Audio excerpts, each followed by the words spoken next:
Chapter 2007. The boy was Yun Jian and the class monitor of Computer Science Class 13. His name was Lu Zhenlin. Lu Zhenlin was tall and thin. His looks were average, but he was not ugly. After looking at him for a long time, one would not be disgusted. The University of Electronic Science and Technology of China focused on computer science, but there were other majors to choose from. However, most of the students who came to the University of Electronic Science and Technology of China chose computer science. Therefore, the number of applicants for computer science was off the charts. Therefore, there were many computer science classes in each grade. Yun Jian happened to be in computer science class 13.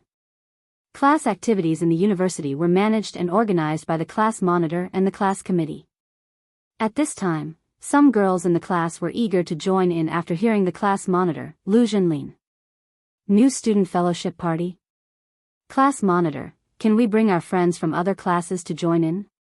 It's so boring if it's just our class. That's right. My boyfriend is a student from the school next door. It'll be great if we can all join in the new student fellowship party. Yes. Class monitor, you can make the decision. When Lu Zhenlin heard this, he acquiesced. At 5:30 p.m., the students in our class will come over after dinner. Organize the scene. When the students heard this, they all nodded. After saying this, Lu Zhenlin dismissed everyone. The other students in the class were quite obedient, except for Yun Jian's other two roommates, Miao Li and Shi Xiujuan. Miao Li and Shi Xiujuan skipped classes every day and almost did not come to the classroom. University was different from junior high and high school. University teachers did not remember people. They only cared about their attendance and would leave after class. Miao Li and Shi Xiujuan would ask someone to help them announce their attendance every day. Naturally, the teachers would not notice. At 5:30 p.m., Yun Jian and Zhu Huili came to the school gymnasium on time. At this time, there were a few tables in the gymnasium. As the class monitor, Lu Zhenlin was organizing the students to blow up balloons. When he saw Yun Jian and Zhu Huili coming over, he asked Yun Jian and Zhu Huili to help. Phew. Phew. Huff. Zhu Huili's lung capacity was big, so he could blow one in one breath. Yun Jian also bragged a few times. At 6:00 in the evening, the freshman computer class 13's freshman fellowship party officially began. Other than the students in the same class, nearly half of the students were from other classes or other schools. Actually, the new student association was just for everyone to get to know each other and play games together. That was all. Ah! Look, the campus beau of Dongfang University. He was too handsome. He's even more handsome than the most popular guy in our school. That's Song Yu. School hunk song. Why is campus hunk song here? Ah. I'm really going to die from how handsome he is. Don't say that. He's definitely here to look for our class belle, Missouri Lianhua. We can forget about it. In the class, only Mo Lianhua knows the campus hunk song. The surrounding girls immediately started discussing among themselves. Yun Jian had entered the school more than 10 days late. With the addition of military training, she entered the school more than 20 days later than the other students.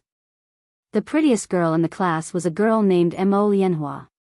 At this moment, Mo Lianhua was being praised by everyone around her. She covered her face and pretended to be embarrassed. However, at this moment, another girl's voice sounded. Hey, don't say that. I used to think that Mo Lianhua was the prettiest girl in our class. However, compared to the girl who entered the school later, she's not even on the same level.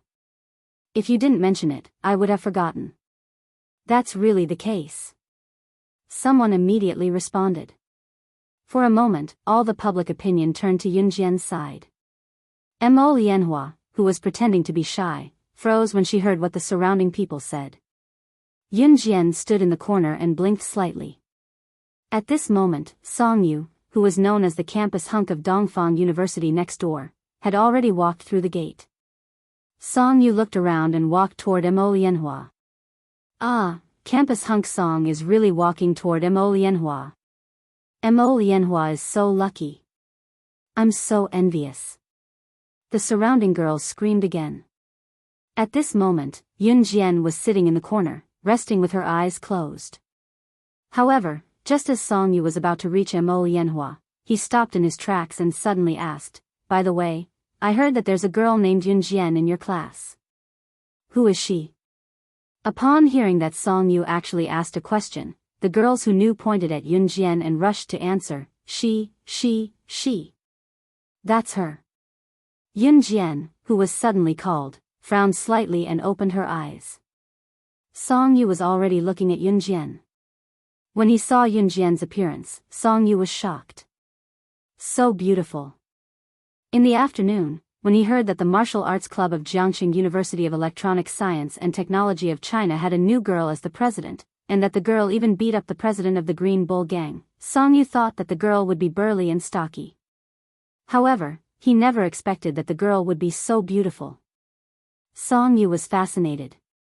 He stared at Yun Jian and couldn't take his eyes off her. Mo Lianhua originally thought that Song Yu would walk toward her, but his attention was attracted by Yun Jian. She instantly felt that Yun Jian had stolen her limelight. She clenched her fists. At this moment, a small follower beside Mo Lianhua saw that Mo Lianhua was unhappy. In order to please Mo Lianhua, she suddenly stood up and pointed at Yun Jian. "Oh, so her name is Yun Jian. Last week, I saw her get into a man's car. That car was an expensive Lamborghini. I didn't see the man clearly, but I guess he's quite old. Because her clothes didn't match that sports car, I took a second look. That man seemed to be touching her in the car, eh?" Chapter 2008. Song Yu was the school hunk of Dongfang University next door. His position in the hearts of the girls of Dongfang University was no worse than Mo Bufan at the University of Electronic Science and Technology of China. Song Yu had also suddenly heard this afternoon that Mo Bufan's position as the president of the Martial Arts Club at the University of Electronic Science and Technology of China had been taken away by a girl. Young men and women in university had a lot of free time because they didn't have much to do in university. They relied on self-study and self-study. Therefore, even the slightest movement of the grass in the wind could be spread out like a rocket. Mo Bufan was the default school hunk of the University of Electronic Science and Technology of China. His martial arts club was his symbol. Now, Mo Bufan had actually given up his martial arts club to someone else, and the other party was a girl.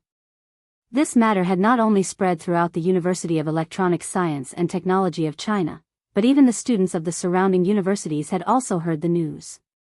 This morning, the news of Yun Jian bringing people from the martial arts club to the Green Bull Gang's territory and beating up the gang's president, Wu Ren, had spread.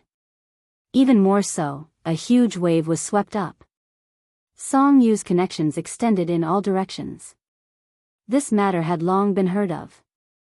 Today, Mo Lianhua had invited Song Yu to attend her freshman computer class 13's freshman fellowship party. Song Yu had originally wanted to walk towards Mo Lianhua when he entered the gymnasium.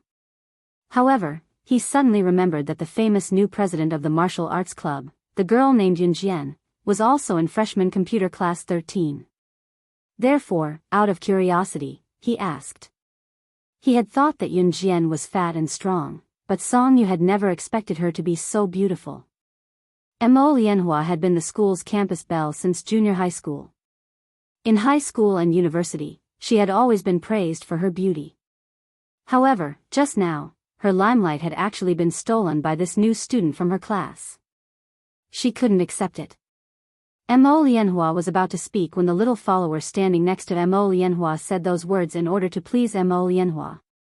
After hearing what the little follower next to Mo Lianhua said, the noisy scene instantly fell silent. Yun Jian wasn't dressed badly, but she wasn't wearing branded clothes. She gave people the impression that her family background wasn't bad, but it couldn't be that good either. What Mo Lianhua's sidekick said wasn't it a roundabout way of saying that Yun Jian was kept by an old man? This made some of the boys who were originally interested in Yun Jian look at her in a different light. Nonsense. Are you talking about the Mid-Autumn Festival last week? I went home with Yun Jian that day. Don't slander me. Although Zhu Huili was chubby, she was still the first to stand up for Yun Jian and confront Mo Lianhua's sidekick angrily. Didn't you get separated from her at the gate? I saw it with my own eyes. She got into a Lamborghini sports car. The man in the car seems to be quite old. Mo Lianhua's lackey replied. In fact, she didn't see how the man driving the Lamborghini looked like or whether he was young. She only saw Yun Jian get into a Lamborghini sports car. Zhu Huili was an honest and down-to-earth person. She did get separated from Yun Jian at the gate. This was true. Therefore, after hearing what Mo Lianhua's sidekick said, Zhu Huili opened her mouth but couldn't say anything to refute. She didn't know what happened later. Mo Lianhua's sidekick immediately put on an expression that said, "You have nothing to say about this." Yun Jian didn't say anything from the beginning. Outstanding people always attracted the attention of countless people. Even if you sat still, people would come looking for you. Just as Mo Lianhua's sidekick was feeling complacent, Yun Jian, who was sitting in the distance, suddenly stood up. Before Song Yu could react from the sidekick's words, he saw that Yun Jian ignored them. She only greeted Zhu Huili and walked out. The fellowship party has started. Where are you going? Lu Zhenlin, the class monitor, didn't like gossip. He saw Yun Jian walking out and asked. Yun Jian only left one sentence for everyone, to pick up my 3 old friends, eh? Chapter 2009. As soon as she finished speaking, Yun Jian's figure had already disappeared from everyone's sight. She didn't say anything and didn't explain anything. She left midway. Then you have to come back quickly. Our class's social gathering is about to begin. Class monitor Lu Zhenlin saw Yun Jian walk out of the gymnasium. He put his hands by his mouth and shouted in the direction where Yun Jian had left. At that time, Yun Jian had already walked far away. Class monitor, why do you care about that woman who sells her body for money? I think she might be some old man's mistress. I already said it out loud, but she didn't dare to refute because that's the truth. That's why she ran away. Mo Lianhua's sidekick looked in the direction where Yun Jian had left and said a few words angrily. Mo Lianhua's sidekick was called Pan Qian. Pan Qian was Mo Lianhua's #1 sidekick. She usually stirred up trouble with Mo Lianhua and bullied many girls. At this time, Mo Lianhua stood up and walked toward Song Yu. Then, she held Song Yu's hand in front of everyone. You, why didn't you greet me immediately when you came? Mo Lianhua said shyly. I was curious about the new president of your school's martial arts club. Song Yu, who had just reacted when Yun Jian left, pretended that he hadn't noticed Yun Jian. He scratched his head and let Mo Lianhua hold his hand as he spoke. However, it was quite disappointing. Thinking about how such a beautiful woman was being kept as a mistress by an old man and being pressed under him every day. Song Yu shook his head. Sure enough, girls like Yun Jian could be played in bed, but they weren't suitable to be someone to spend the rest of their life with. Obviously, Yun Jian didn't explain. Everyone thought that Yun Jian was really being kept as a mistress by an old man, as Pan Qian said. Only Zhu Huili still believed in Yun Jian. However, she couldn't produce any evidence. At this time, Yun Jian had just walked out of the gymnasium and was walking toward the school gate while everyone was talking about her. She had just received a message saying that the 3 team leaders of the Kosha mercenaries had arrived in Jiangqing City. They were now at the entrance of the University of Electronic Science and Technology of China. Yun Jian walked over quickly and saw 3 familiar figures standing at the entrance of the University of Rivertown. The words University of Electronic Science and Technology of China were engraved on the school monument. There were also some students entering and leaving the school. It was very common to see foreigners in the university. Because there were many foreign students in the university, as long as you walked in the university town, you would see a few foreigners who were talking in a foreign language you didn't understand from time to time.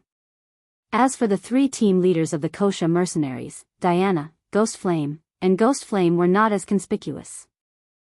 The leader of the intelligence team, Diane, gave Yunjian a big hug when she saw Yunjian coming over and spoke in fluent Chinese. Sister Jian, is there an emergency since you called us here? Yes. Yunjian nodded and scanned their surroundings from the corner of her eye, looking at Dai Annie and the other two girls. She looked at Dai Annie and said, "It's not convenient here. See you tomorrow at 3 in the afternoon at Hengtong Old Street. Find a hotel to stay in first." Okay. Dai Annie and the other two had never questioned Yunjian's orders and simply followed them. After that, the three of them turned and left as if they had never been here. Yunjian turned as well and returned to the gymnasium in no time. She had only gone to the school gate to meet Dai Annie and the other two. It was not appropriate for her to stay any longer, so Yunjian returned to the gymnasium after setting the meeting place.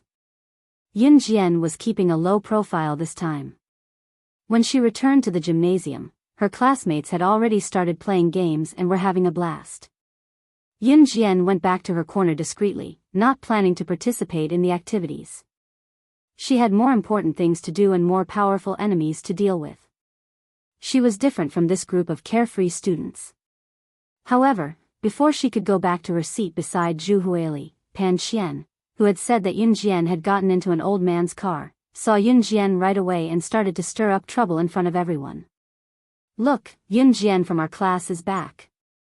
She said she was going to pick up 3 old friends, but I think she went to pick up 3 old clients. What's wrong? She's back so soon. Could it be that the 3 old customers you just went to pick up are all old men? How did they finish their business so quickly? TSK, you earn money fast, eh?" Chapter 2010. Pan Qian was the kind of person who would feel itchy even if she didn't pick a fight. Especially when there was something to pick on. The limelight had already passed, but Pan Qian still wanted to make things difficult for her. Otherwise, Pan Qian would feel itchy in her heart. In addition, Pan Qian was Mo Lianhua's #1 follower. Yunjian had attracted Song Yu's attention for a while, so Pan Qian had been unhappy. She felt that her Mo Lianhua was the prettiest in the class and was the best match for Song Yu. Yunjian actually wanted to attract Song Yu's attention? Bah! She was the president of the martial arts club through some unknown means? Then she, Pan Qian, would ruin her reputation. Because Pan Qian had spread rumors about Yunjian before, Yunjian didn't say anything. Therefore, Pan Qian increasingly believed that Yunjian was afraid of her and didn't dare to challenge her, so she became more arrogant. Her words were so unpleasant that everyone present frowned. Qian. How can you say that? Every profession is not easy. Everyone has their own difficulties. Even if she sells her body to make money, it's also a kind of ability. You can't insult her like this. Mo Lianhua pretended to be pitiful.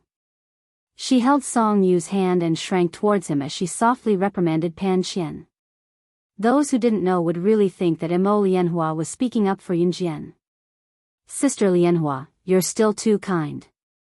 You don't know the dangers of society. A girl like her is very scheming. Pan Qian patted Mo Lianhua's hand and glared fiercely at Yunjian in the distance. Wasn't she just a poor person who didn't dare to resist and had no power or influence? She could sell her body for money. Shameless to the extreme. However, just when Pan Qian proudly thought that Yunjian wouldn't resist her, a faint female voice sounded coldly, "You can say it a few more times." This faint female voice was like the Grim Reaper from hell, causing everyone present to feel a chill run down their spines. Song Yu, Mo Lianhua, Pan Qian, Zhu Huili, and the class monitor Lu Jinlin, including all the freshmen of Computer Science Class 13 present, as well as the people from other classes and schools who came to join in the fun, felt their hearts tremble. When they reacted, they were surprised again. Yunjian actually asked Pan Qian to say it a few more times. Is she crazy? Huh?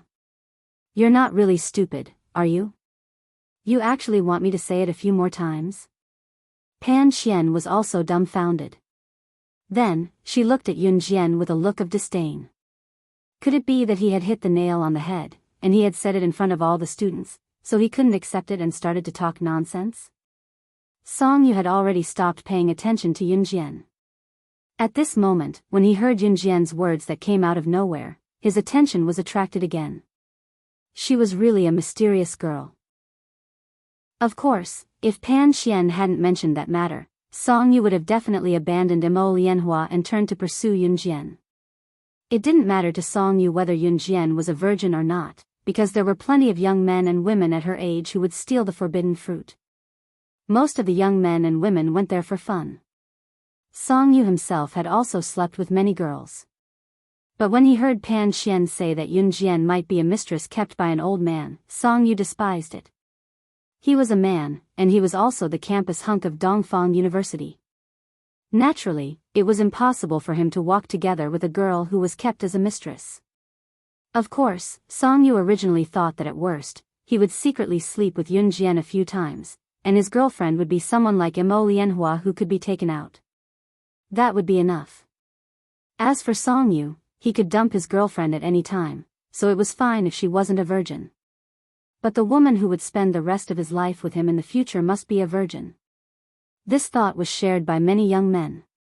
But please don't forget one thing: how fragrant do you think you are? Are you a fragrant bun? Second-hand goods like you are really worthy of such a clean girl. Go take a piss and look at yourself. The soul turned to reality. Just when Pan Xian, Song Yu, Mo Lianhua, and everyone present thought that Yun Jian was stupid and began to talk nonsense. Yun Jian, who was sitting in a small corner, suddenly stood up in front of everyone. Pan Xian glanced over with contempt, only to see Yun Jian's hands hanging down. She grabbed the air with both hands. Two butterfly knives, shining with silver light under the fluorescent lights of the gymnasium, were held in her left and right hands, with the blades facing down. Just like the female assassins in the movies, Yun Jian grabbed the two butterfly knives. Her cold eyes darkened, and she slowly walked towards Pan Xian from the corner. Knife, knife, knife. Where did the knife in her hand come from? She actually hid a knife on her body. Everyone around was so scared that they screamed. An ordinary female student actually hid a knife on her body. But before everyone could react, Yun Jian was already approaching Pan Xian. Under her cold face without a trace of warmth, a red arc moved, and she said coldly, "Because if you don't say it now, you will never have the chance to speak again in this life." Chapter 2011. Imagine a female university student participating in a social gathering organized by her class. Suddenly, two butterfly knives appeared in her hands out of nowhere. Moreover, her action of taking out the butterfly knives was like a female secret agent in a movie, appearing in her hands in an instant. This was such a shocking action. At least everyone present was shocked. And the cold words coming out of Yun Jian's mouth made everyone present change their expressions in shock. Did she mean to kill Pan Xian? You, what are you going to do? Am I not telling the truth? You can't take it, so you want to kill someone? Let me tell you, if you dare to come near me again, don't blame me for being rude. Pan Xian was so frightened by Yun Jian's action that she took a few steps back. In the gymnasium, the scene that had just calmed down was once again noisy. But this time, it was noisy because of the two butterfly knives in Yun Jian's hands. Yun Jian, there are so many people watching. Don't be too emotional. Xian definitely doesn't have any bad intentions. I told everyone not to talk about you. This is nothing. Even if you really did, it's nothing. Everyone, stop talking about her. You, help say something. It's nothing to make money with one's body. It's all based on one's own ability. You, help say something. Mo Lianhua saw Yun Jian walking towards Pan Xian with the butterfly knives. She couldn't help but panic. She was afraid that Yun Jian would accidentally hurt her with the knives. She quickly grabbed Song Yu's strong arm and hid behind him. Mo Lianhua insisted that Yun Jian made money with her body, which was the same as what Pan Xian said. At the beginning, Pan Xian and Mo Lianhua's words were enough to make the surrounding people misunderstand. If Yun Jian stood up to clear her name at the beginning, not only would she not be able to clear her name, but it would also become the result of her desperately trying to clear her name, but no one would listen to her. Therefore, Yun Jian was too lazy to explain from the beginning. As for now, Pan Qian's words meant to destroy her. It was not like at the beginning when she was just spreading rumors. If Yun Jian didn't do anything, she would be a coward. Mo Lianhua grabbed Song Yu's arm and he tilted his head to look at Yun Jian. Although Mo Lianhua was good-looking, the closer Yun Jian got to him, the more Song Yu felt that Yun Jian looked exquisite. Such a beautiful girl, if she wasn't a mistress, he would definitely pursue her and make her his girlfriend. Unfortunately, she was only qualified to warm his bed now. Stop fooling around. It's time for your class's social gathering. You don't deserve the knife in your hand. The blade will hurt your hand, and it won't be good if you bleed. Be good, give me the knife. Song Yu followed Mo Lianhua and took 2 steps towards Yun Jian. He wanted to find an excuse to make Yun Jian obediently hand over the butterfly knife to him.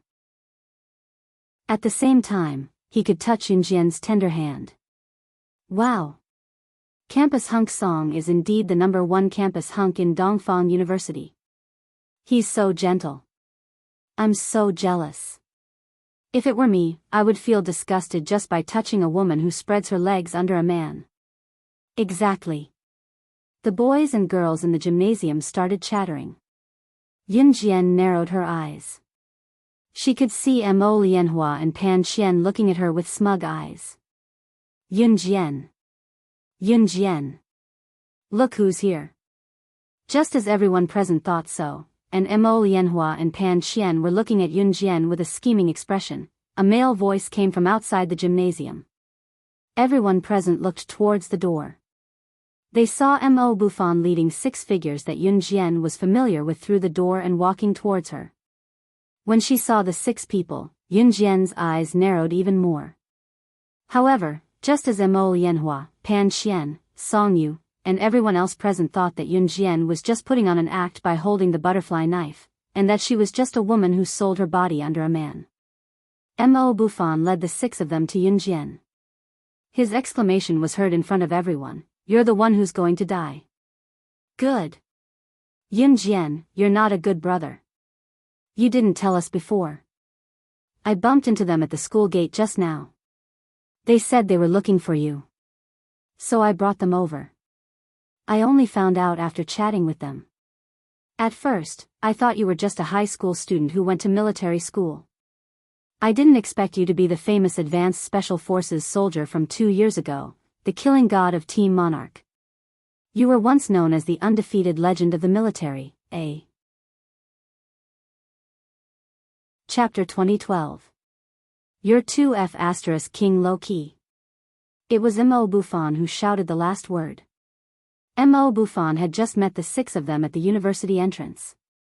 The 6 of them were none other than Chu Ning, Chu Xiangnan, Jiang Weiwei, Lu Shiyun, Feng Xiaoran, and Hong Fan, whom he had not seen for a long time.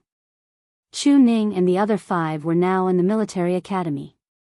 Back then, the 6 of them entered Min City Military Academy earlier than Yun Jian. The youngest of the 6, Chu Ning, was 1 year older than Yun Jian. Yun Jian had skipped grades and was now in her first year like Chu Ning. Mo Bufan saw Chu Ning and the other 5 stopping the students at the school entrance and asked if they knew Yun Jian. Chu Ning and the other 5 knew that Yun Jian was back, but they only knew that Yun Jian was at Rivertown University of Electronic Science and Technology of China, so they rushed over to look for her. After not seeing each other for 2 years, the 6 of them missed Yun Jian very much. This was the friendship between friends who had fought together in the past. Mo Bufan heard Chu Ning and the other 5 asking if they knew Yun Jian at the school entrance, so he went over. Then, he led the 6 of them to the gymnasium to look for Yun Jian. Along the way, he heard a lot about Yun Jian's legendary incident in Min City Military Academy. Although Yun Jian had been missing for 2 years, her title as the strongest slashing god in Team Monarch was still deeply etched in everyone's hearts. The 2 words slashing god were once the hero in many young people's hearts and the object of their reverence. Even Mo Bufan had heard of Team Monarch's slashing god back then, and with the group of students around him, he madly inquired about the deeds of Team Monarch's slashing god. Mo Buffon would never have thought that the legendary person whom they admired so much just from hearing the two words slashing god was actually Yunjian. Therefore, as soon as he rushed into the gymnasium, Mo Buffon used the most frightened and shocked voice in his life to shout those words. Without a doubt, the meaning behind Mo Buffon's words made everyone present, including Song Yu, Mo Lianhua, and Pan Qian, widen their eyes after they digested it. Yunjian went to military academy? Or the famous Team Monarch slashing god? Song Yu was obviously the same as Mo Buffon. He had once revered the legendary figure of Country Z. Therefore, at the same time, Song Yu widened his eyes and looked at Yunjian in disbelief. Mo Lianhua, who had been comparing Yunjian's looks to her, stumbled. Her lips instantly turned pale, and she forgot to put on a persona. She shook her head in disbelief. Impossible. How could this be? If Yunjian was Team Monarch slashing god, the rumors of her selling herself to an old man for money would be dispelled. Moreover, if Yunjian was from the military, then Mo Lianhua, Pan Qian, and the others would be insulting the military. If Yunjian wanted to pursue the matter, then they, everyone at the scene, including freshman computer science class 13, as well as students from other classes or schools who came to join in the fun, were shocked. Pan Qian, who had been dealing with Yunjian, turned pale. Why not? The other 6 members of Team Monarch are here. Listen to them yourselves. Mo Buffon took a step back and let the 6 of them stand in front of the crowd. They're the other 6 members of Team Monarch? Everyone was stunned when Mo Buffon finished his words. The 7 members of Team Monarch were not superstars, but each of them had outstanding skills. They were more like superstars now, and their names were known throughout the country. Slashing God had been missing for 2 years. The other 6 members of Team Monarch did not work for nothing. They had set countless records in the past 2 years, pushing Team Monarch's name to the highest point. They used their actions to tell everyone that although they were not as capable as Yunjian, they would not be a burden to Yunjian. You're all here?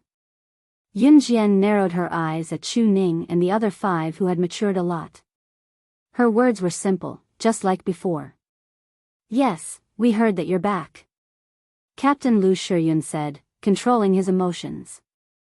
With that, Lu Shiyun took out a medal with the words slashing god engraved on it from his pants pocket and tossed it to Yunjian. He suppressed his excitement, and his firm words echoed throughout the place. Everyone was stunned as if they had seen Team Monarch's past achievements. This is a medal that we earned through our own efforts. It's engraved with each of our code names, symbolizing the 7 of us. I've been keeping it for you, and now I'm returning it to you. Yunjian, we've waited for you for 2 years. You're an invincible legend. You're a god in our hearts. Today, as the captain of Team Monarch, I formally invite you, Slashing God 006, to return to Team Monarch, A. Chapter 2013. She, Yunjian, was never someone who would not talk back after being insulted. Thus, after Hong Junhua finished speaking, Yunjian immediately followed up. Yunjian's nonchalance was tinged with a sense of dread.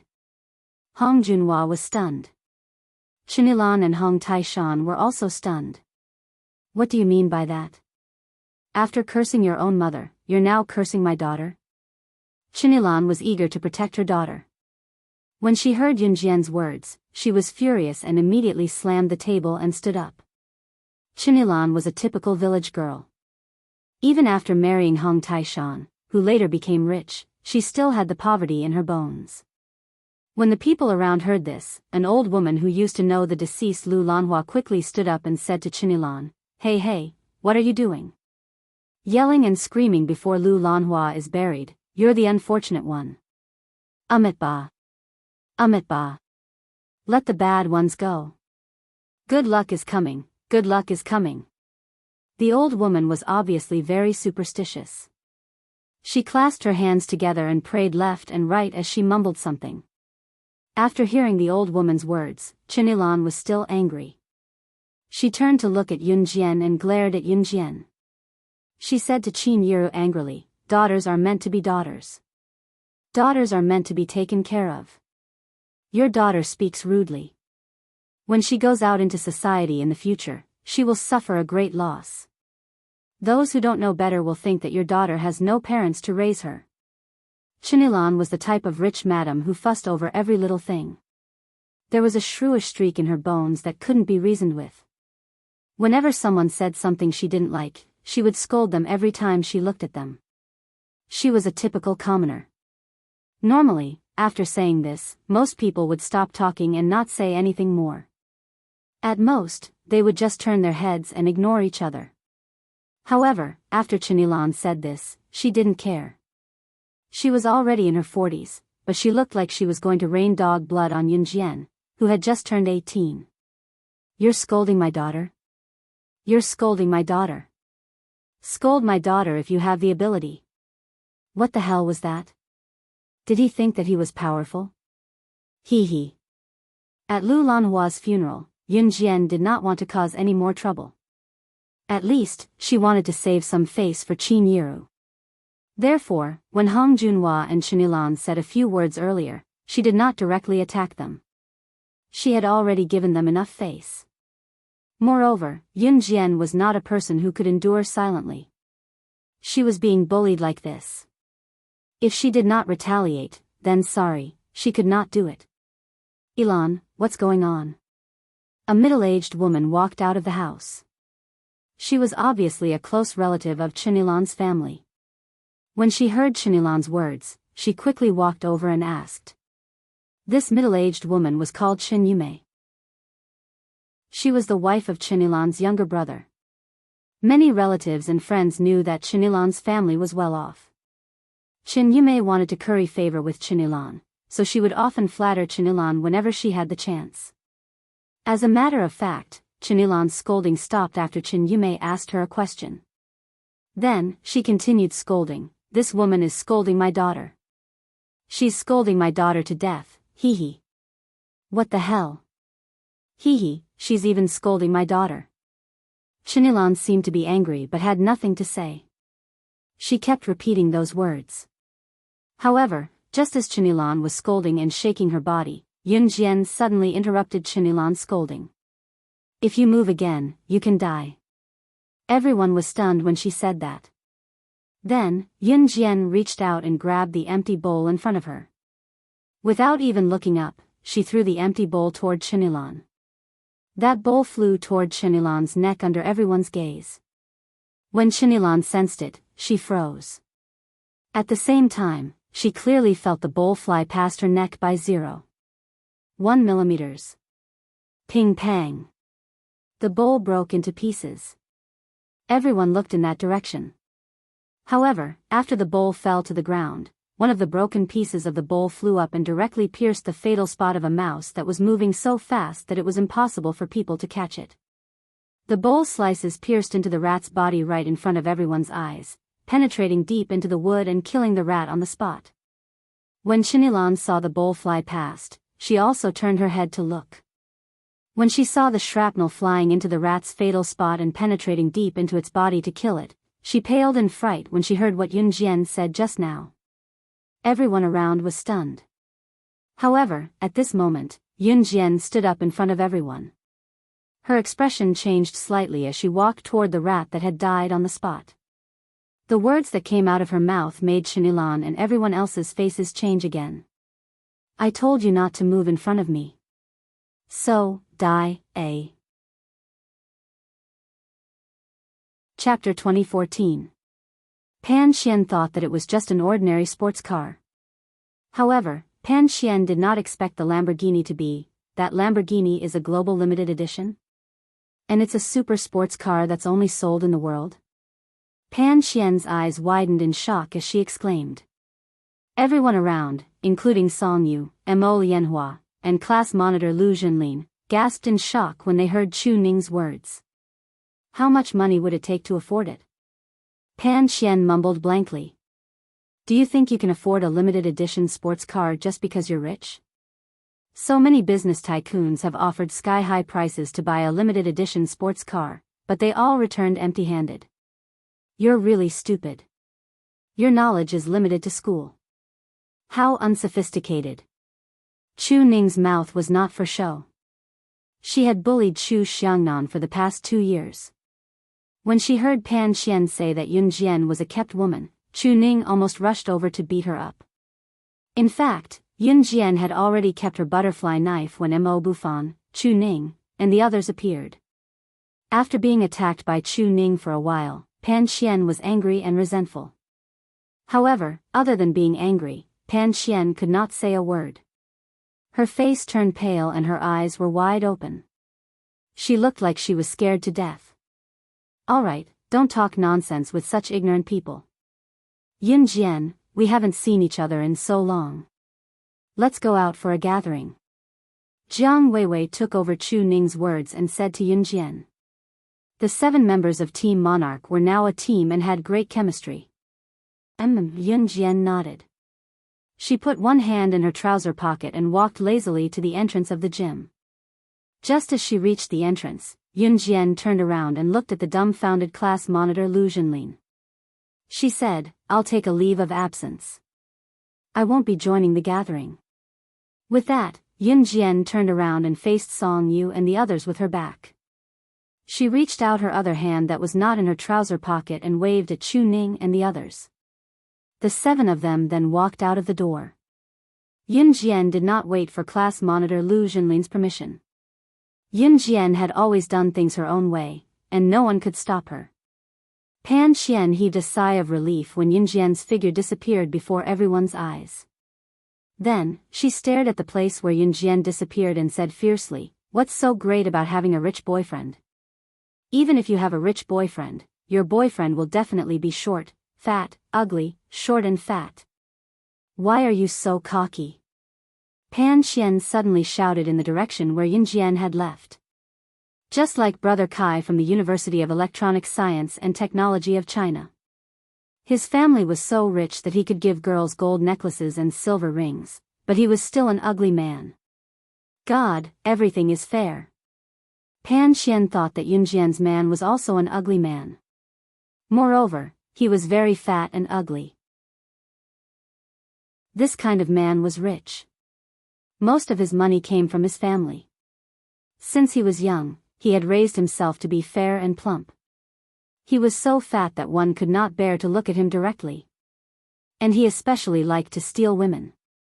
At the thought of this, Pan Qian felt that her envy towards Yun Jian's rich boyfriend had lessened by a lot. She wanted to find a handsome and rich man in the future. Qian. How many times have I told you? Why are you always like this? You can't curse people like that. It's immoral. Mo Lianhua saw that Yun Jian had left and returned to her innocent self. As she said that, Mo Lianhua leaned on Song Yu. Don't you think so? Lianhua, you're still so kind. Song Yu pulled Mo Lianhua into his arms, but his eyes were looking in the direction where Yun Jian had left. He was in a daze for a long time. So she's not a mistress. So she's the killing god of Team Monarch that so many people admire. Only a girl like that is worthy of a person of noble status like me. Yun Jian. Song Yu kept repeating that name in his heart. I'm looking forward to our next meeting, eh? Chapter 2015. In the gymnasium, Song Yu, Mo Lianhua, and Pan Qian each had their own thoughts. To the other students in Year 1 Computer Science Class 13 as well as students from other classes and schools. Although what happened just now was shocking, everyone went about their own business once the commotion was over. Under the organization of their class monitor, Lu Zhenlin, they continued to participate in the class gathering.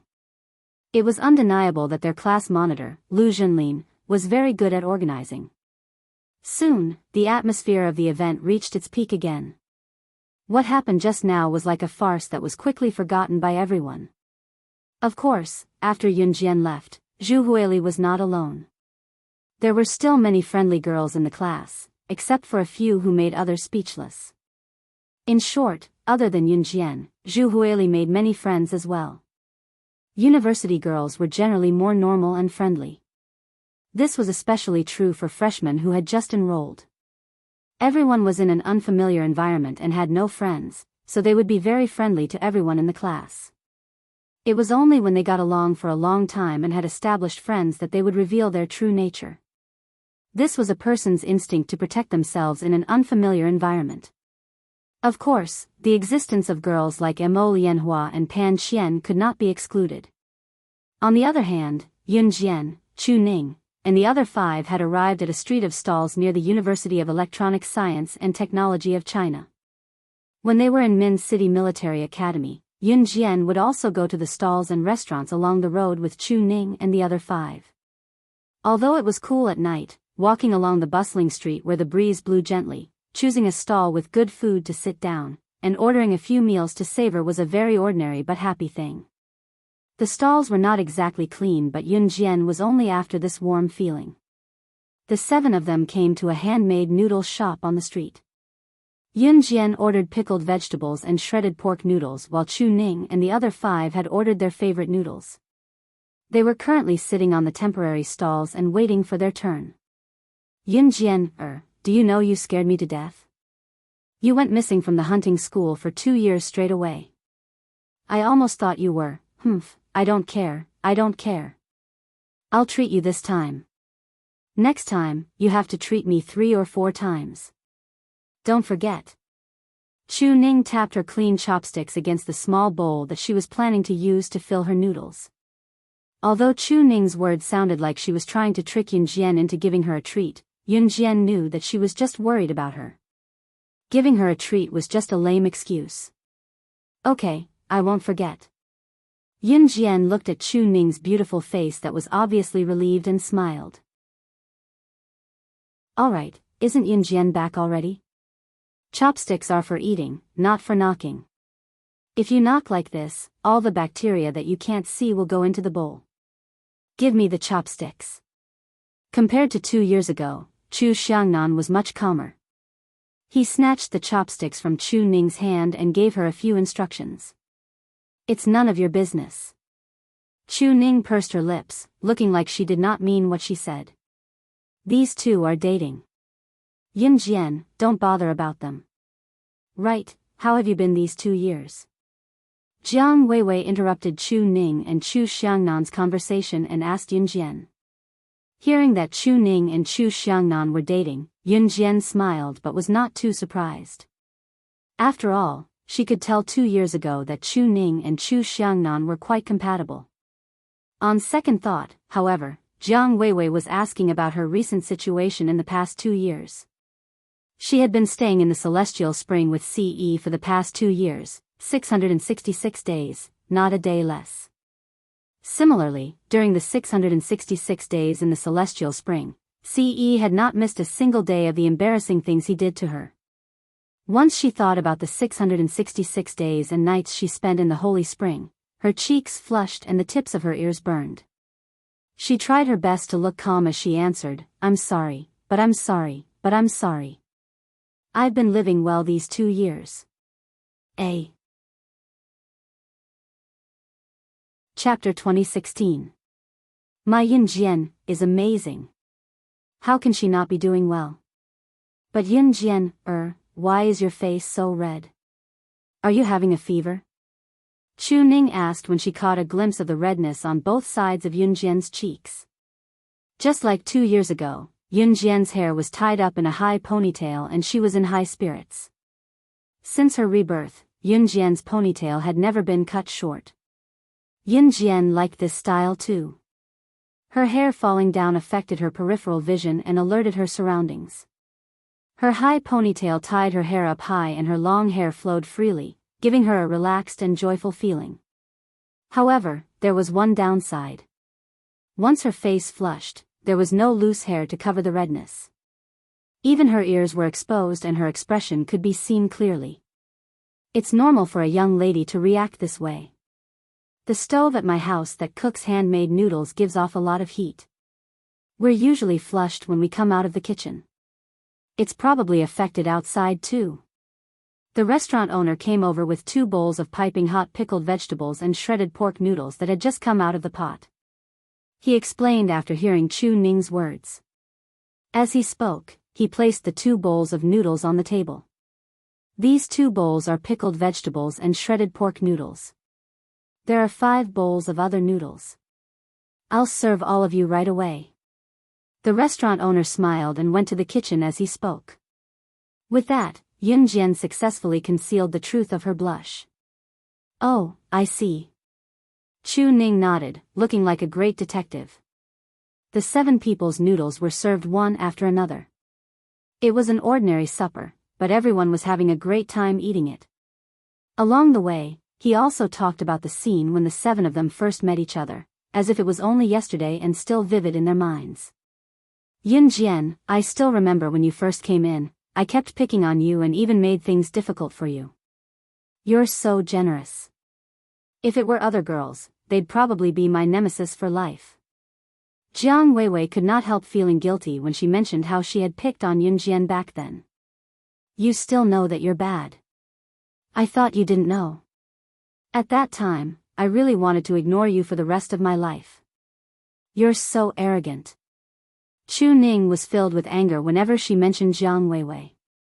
Why are you still talking to me then, Xiaoning? Jiang Weiwei pinched Chu Ning's cheeks and burst into laughter. Anyway, it's good that everyone is doing well, Fang Xiaoran, who was usually quiet, said with a smile. That's right. Vice Captain Hong Fan nodded.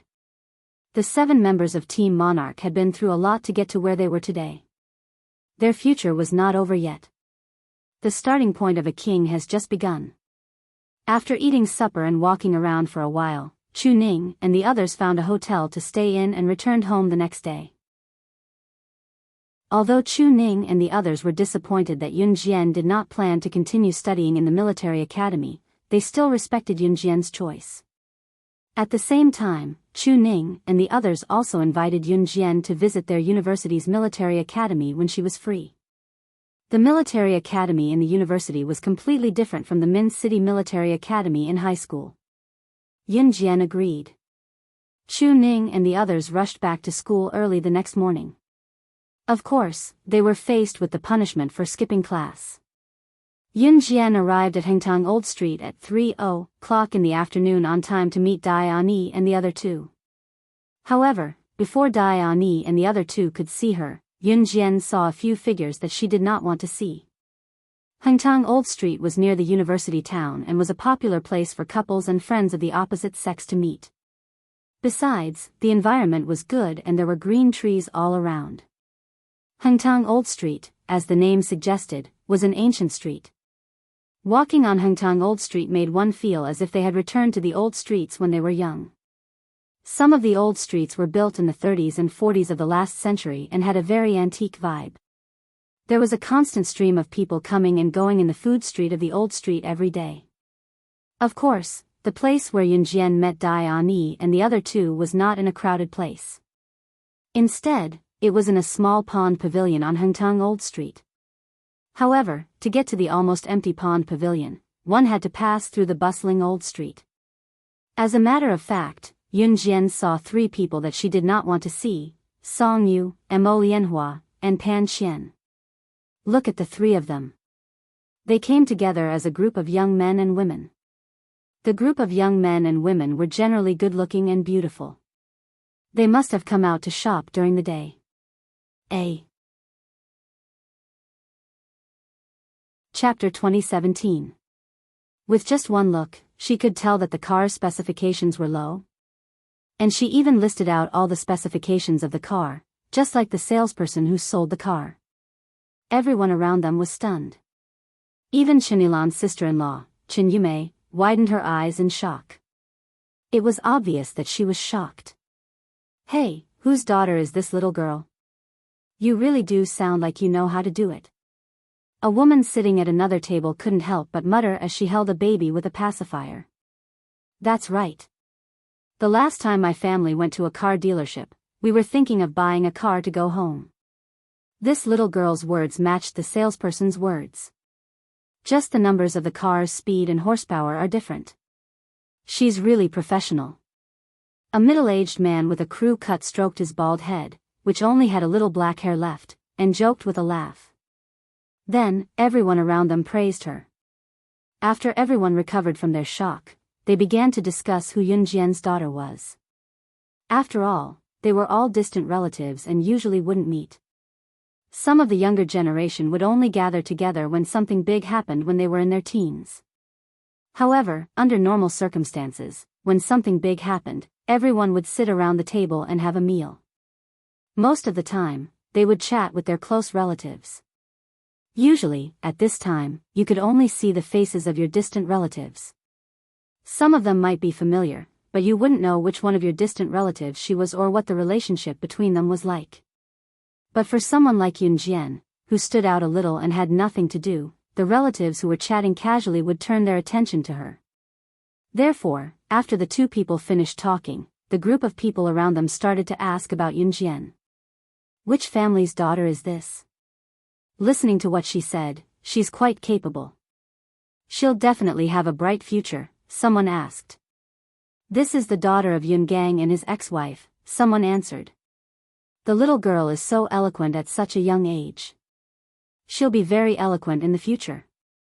Although these people were praising Yunjian, no one took Yunjian seriously at that time. They were just talking about Yunjian to pass the time. As for Yunjian's words, "I'll never drive a sports car that costs less than 10 million yuan," no one took it to heart. Some of the people present took these words to heart, but they didn't take it seriously.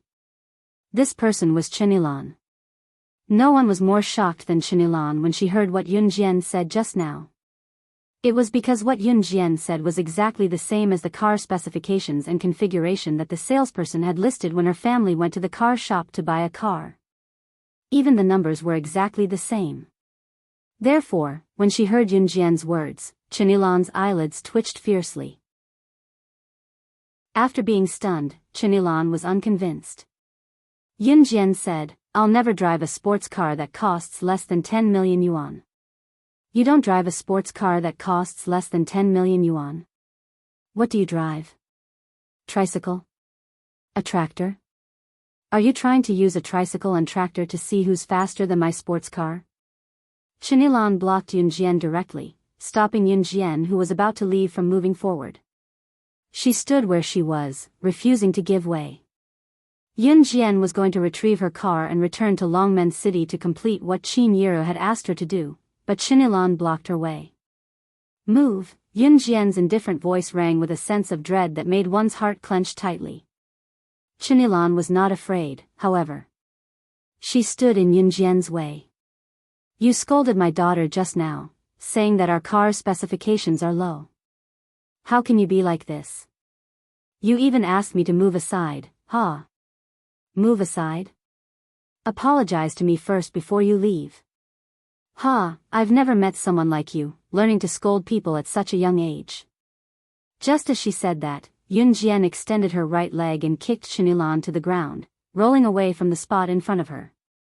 After that, she walked forward with her hands in her pockets as if nothing had happened, leaving a simple and indifferent remark. Childish and boring, eh? Chapter 2018. With that, Yunjian had already walked far away. However, Chenilan was never one to be trifled with.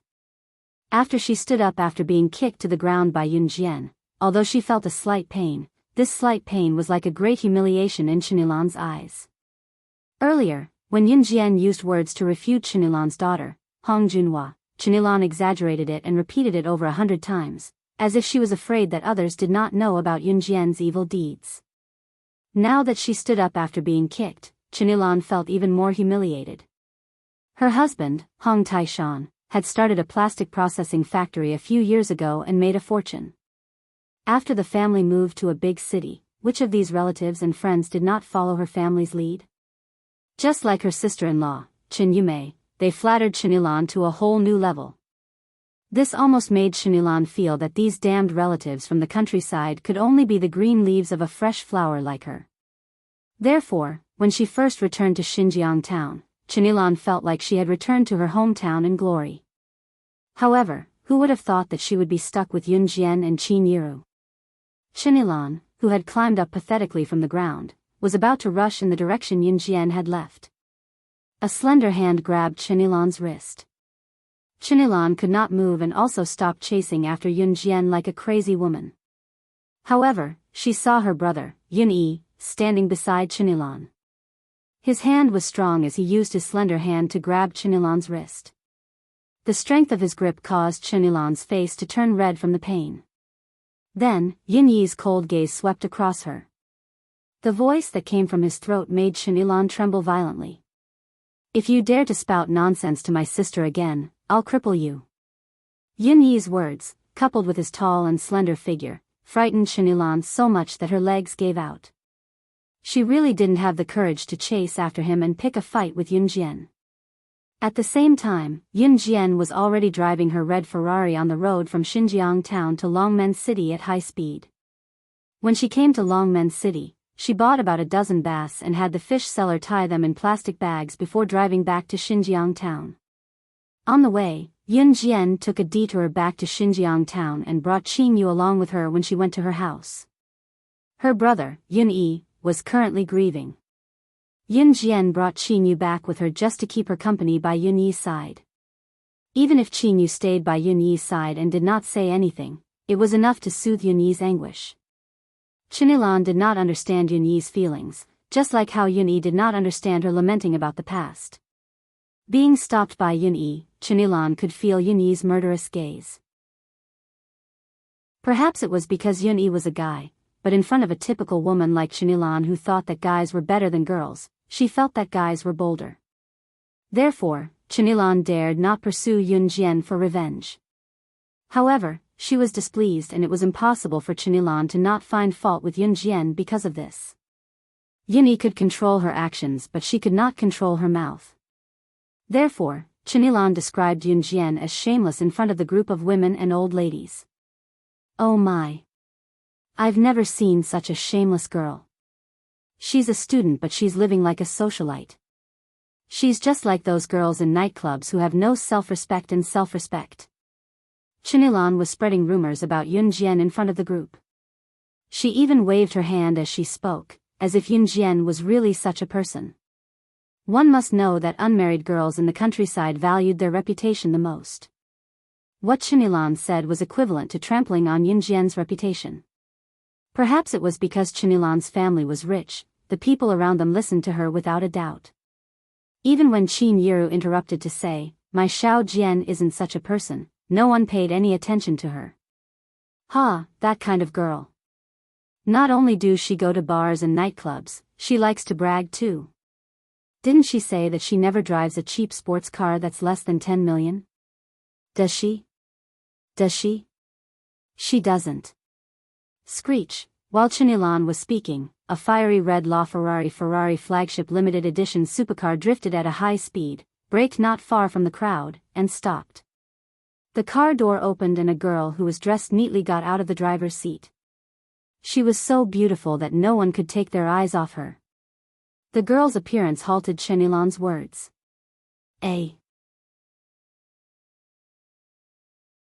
Chapter 2019. According to past practice, if anyone dared to be presumptuous in front of Yun Jian, they would end up dead. Dai Ani's tone was as flat as, "Have you eaten today?"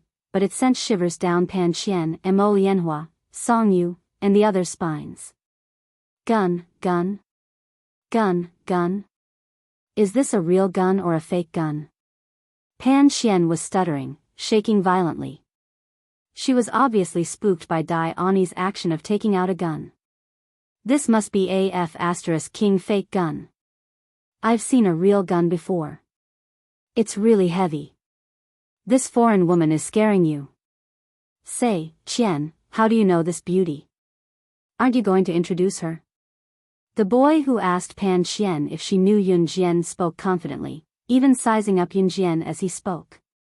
To attract Yun Jian's attention, the boy flipped his short hair. At the same time, Diana maintained her posture of pointing her gun at Pan Qian. She was waiting for Yun Jian's reply. As soon as Yun Jian gave the order, she would shoot Pan Qian dead. Once they heard the boy say that Dai Ani was holding a fake gun, the group snapped out of their fear. Pan Qian was no longer afraid as well. She reached out to slap away the gun that Dai Ani was pointing at her head, but the latter dodged it nimbly. So fast. One of the boys could not help exclaiming when he saw Diani's nimble dodge. Kids, let me give you a piece of advice. Get out of Sister Jian's sight right now or don't blame us for taking your lives. Gui Lian spat coldly after a glance at Yun Jian before turning to meet Pan Qian and the others' eyes. Take our lives? Do you dare? If we die, you'll be in jail for the rest of your lives too. Pan Qian refuted loudly when she heard Gui Lian. After that, Pan Qian studied Yun Jian from left to right before she spoke again. You're right. Yun Jian, I don't know where you found this actor. His acting sucks. If you really want to be a gang leader and mingle in the underworld so much, then why don't you become the gang leader's woman? Since you already have a rich boyfriend, it doesn't matter if you hook up with another one. But that's definitely a disgrace to Team Monarch's Killing God title. Did your rich boyfriend buy you the title of Team Monarch Slashing God too? God knows if you're really that powerful. I think you'll be scared half to death when you see blood in an official gangster scene. Pan Qian glared at Yun Jian and continued to clamor. However, just as Pan Qian said this, Yun Jian narrowed her eyes. Seeing that there was no one around, she crossed her arms and coldly ordered Diana, listen up. Deal with it. Remember not to leave any traces behind. I still have to stay in Rivertown for a while. The 3 words dealt with were so flat that one couldn't feel the slightest rise or fall in it. However, this caused Pan Qian and the others to panic for no reason. Why you guys, don't get too immersed in the act. Let me tell you. Pan Qian stuttered as she pointed at Yun Jian and the other 3. However, before Pan Qian could finish her sentence, they heard the soft sound of a bullet being fired from the silenced pistol in Diana's hand. It was only then that Pan Qian and the others realized. This is a real gun. It's a real gun. Song Yu, Mo Lianhua, and all the young men and women present were so shocked that their expressions changed. Just as everyone exclaimed and thought that Pan Qian's head was going to explode, Yun Jian's deep and sharp eyes suddenly flashed. She turned sideways and used her elbow to block Diana's hand that was holding the gun, causing the bullet to deviate from the trajectory that should have exploded Pan Qian's head. Pan Qian knelt on the ground in shock. However, just as everyone thought that Yun Jian saved Pan Qian on purpose because she was afraid of seeing a bloody scene, they saw Yun Jian snatch the silenced pistol from Diana's hand in 0.1 seconds. TSK. 3 soft sounds of the silenced pistol, including the shot that should have killed Pan Qian. There were a total of 4 shots. They accurately hit the 4 people who were hiding in the bushes and eavesdropping about 50 meters away. The 4 people were killed on the spot in front of Song Yu, Mo Lianhua, Pan Qian, and the others. Song Yu, Pan Qian, and the others widened their eyes in horror. She really dared to. She really dared to kill. However, before Song Yu and the others could scream, Yun Jian's voice, which was as cold as ice in winter, commanded Diana and the other 2 in a voice that was as cold as hell. Her voice was neither happy nor worried, and it was extremely cruel. It's the people from Reverse Emperor. Chase after them and leave no one alive, eh? Chapter 2020. Chinilan knew nothing about cars. She had only seen a sports car that was similar to the one Yun Jian was driving at a car rental shop. Sports cars all looked the same, so the price wouldn't be that expensive. Chinilan thought so. Therefore, it was natural for him to think so. Car rental shops existed in every city. That kind of shop usually put the old cars in the shop for people to rent.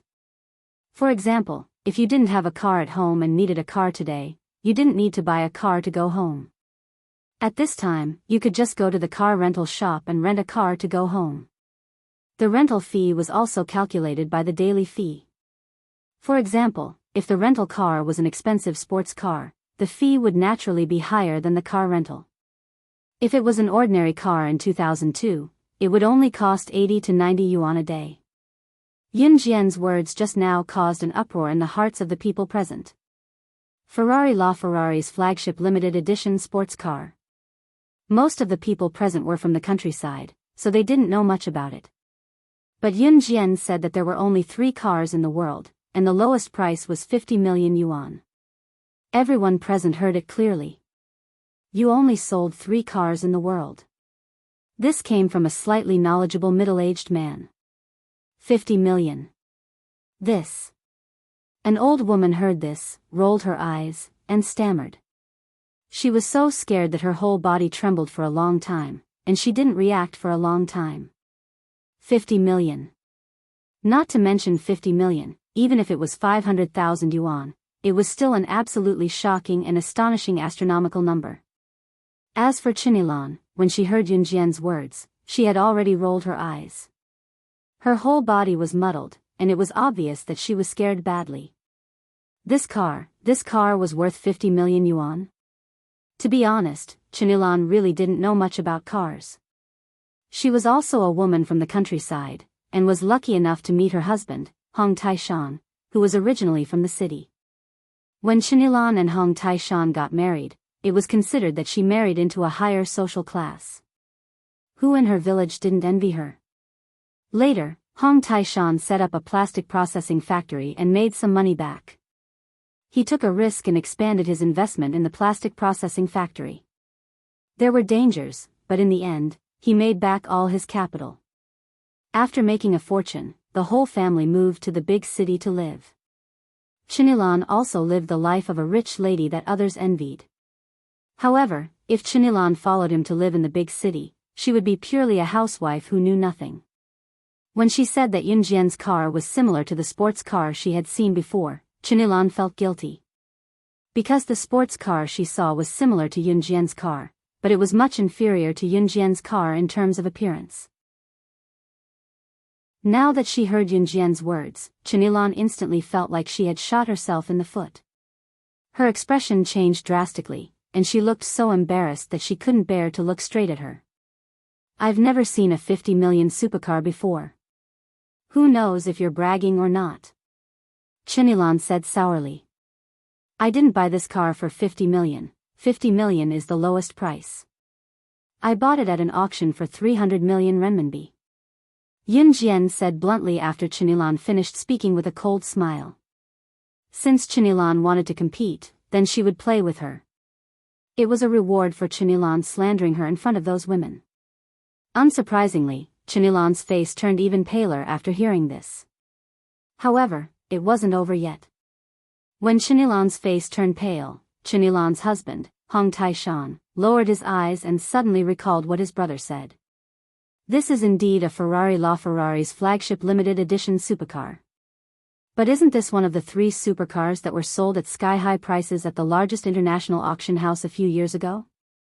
I heard that one of the 3 supercars was bought by a top international business tycoon. The other one was bought by the 3rd richest person in the world. There's still one more. As he spoke, Hong Taishan turned to look at Yun Jian in disbelief. He swallowed hard and exclaimed in front of everyone, Yun Jian, you're the one who's going to die. The first 2 were bought by men. I heard from someone who knows the business that the last supercar was bought by one of the top figures on the International Secret Service assassin list. So, could it be that you are, a... Chapter 2021. Could it be that you are one of the figures on the International Assassin ranking list? Because the first 2 were men, their identities, appearances, and ages were all public.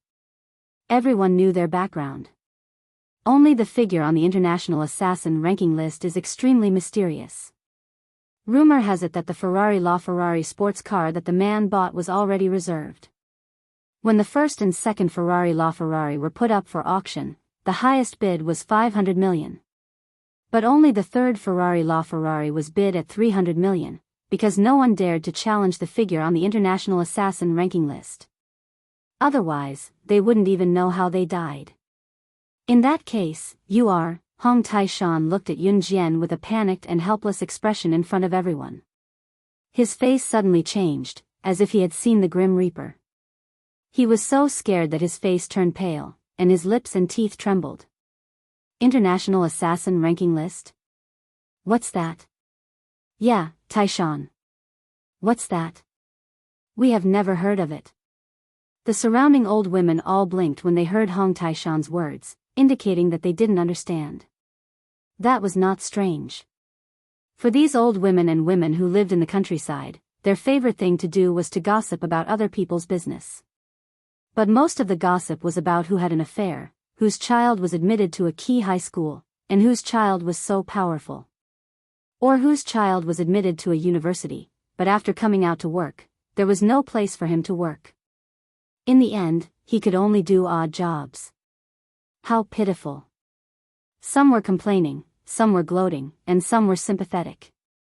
But these gossipy women were talking about nothing more than trivial things. Occasionally, when something big happened, such as a daughter or son in the village who died in an accident, they would talk about it as if the sky was falling down. Some would even gloat and say, "Serves you right. You make a lot of money, but you don't have the life to enjoy it." However, the gossipy women in the countryside were talking about these trivial and insignificant things. Usually, these trivial things were not worth mentioning. As for the International Secret Service assassin rankings, there was no internet or smartphone in this era, so the gossipy women had no place to learn about it. Naturally, they didn't know anything about it. When Hong Taishan heard this, he glanced at Yun Jian and said with some fear, "Agents and assassins are people who specialize in killing people. They are similar to the assassins in ancient times." It was the ranking of the most terrifying Secret Service assassins. Those who are ranked at the top have killed the most people and are more powerful. Some of them would even walk right past you, and you wouldn't even know when they killed you. It was a killing machine specially trained by some assassin organization. It was terrifying. Don't rich big shots often die suddenly in the world?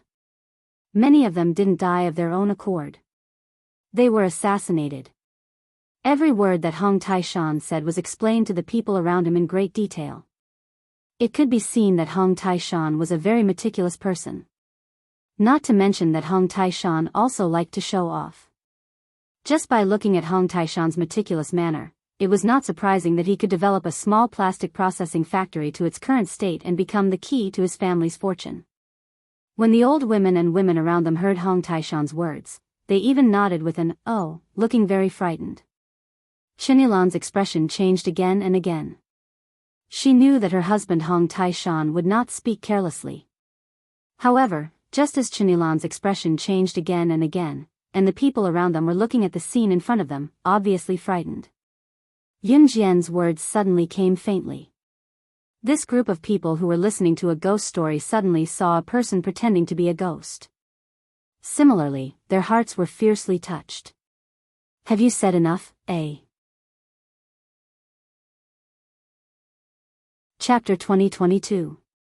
As soon as Zhou Huntao finished his words of admiration, a boy from the martial arts club punched Zhou Huntao and said with a chuckle, "Keep bragging. Your bragging won't get you. The chairman of New Cruise is so mysterious. He's a mythical figure that even world-class bigwigs want to meet. How could he possibly meet someone as ordinary as you? I heard that New Cruise rose to prominence in the past 3 years. I heard that it only took them a year to become the biggest car marketing company in Country Z.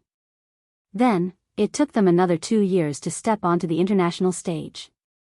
Now, they're a household name. Look, they're even on TV. But the chairman of New Cruise is really mysterious. It seems like the chairman of New Cruise, Zhang Jifan, has been managing the company for the past few years. Whether it's the TV footage or the photos of the chairman of New Cruise, countless private investigators have tried to find out but to no avail. I really want to see the real face of the chairman of New Cruise." As he spoke, the boy began to sigh.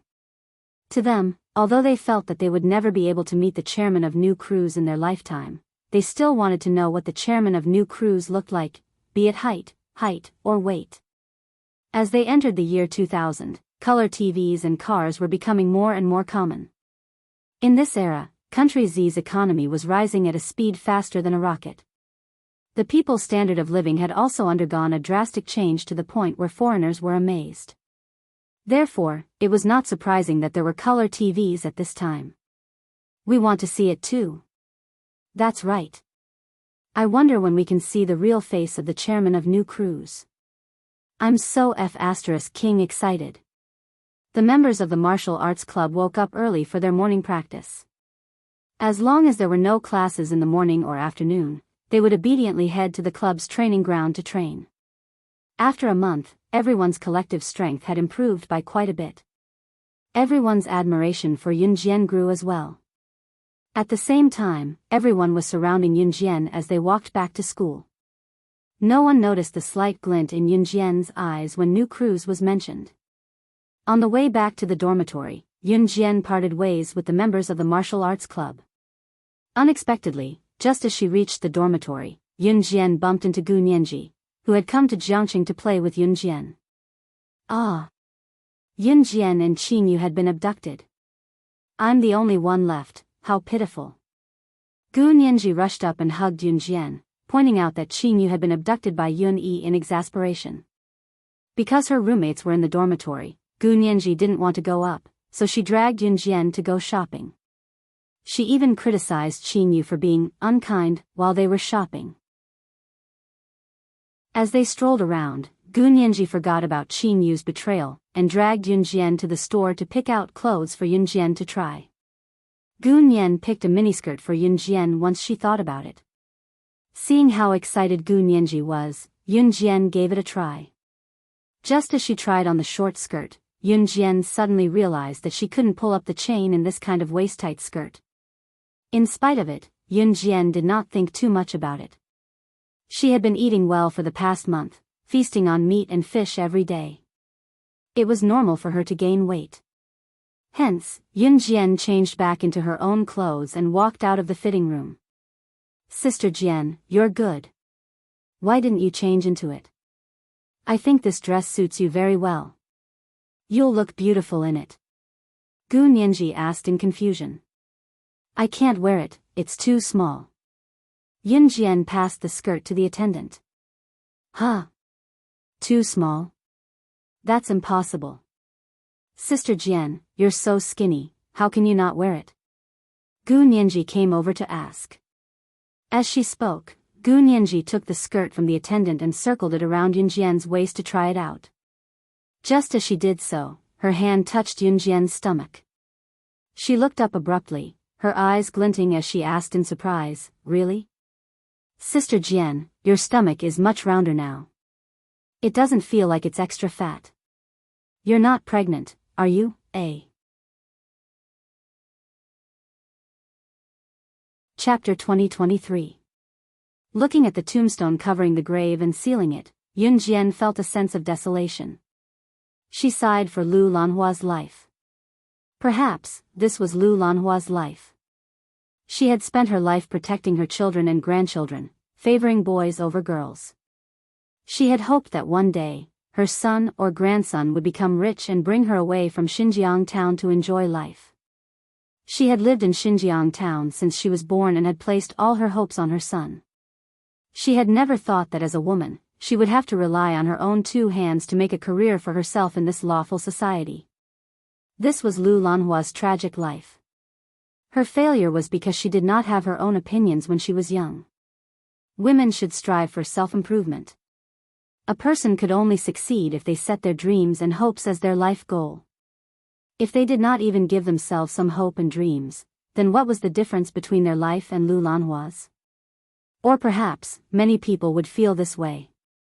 One day, when you heard the news of the death of someone you were so close to that you wanted to kill even in your dreams, you would be dazed for a moment.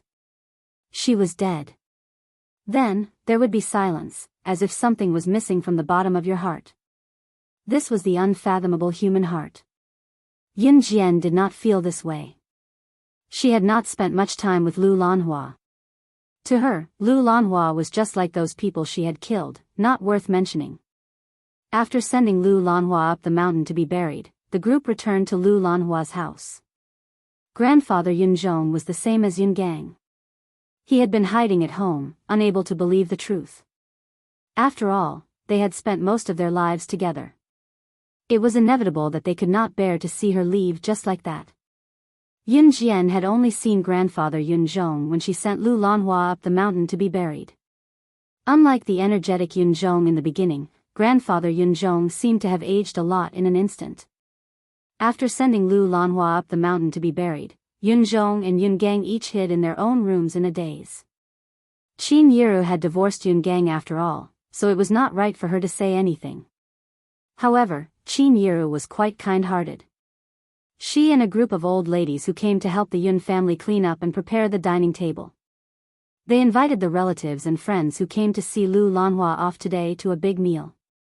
Dinner was quickly prepared. Just as they were about to invite everyone to the table for dinner, a silver-gray supercar drove around the corner and stopped near Lu Lanhua and Yun Zhong's house. Coming. My cousin is here. A middle-aged man in his 40s, who had just come over for dinner, stood up excitedly and walked towards the silver-gray super sports car. Everyone saw a handsome man in his early 30s alighting from the silver-gray sports car. This man looked very mature and steady, and his appearance was completely different from the large group of beer-bellied middle-aged men present, who looked short and ugly because of their fat bodies.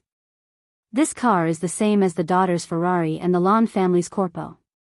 They're all sports cars, right? An old woman rubbed her hands and asked in a daze.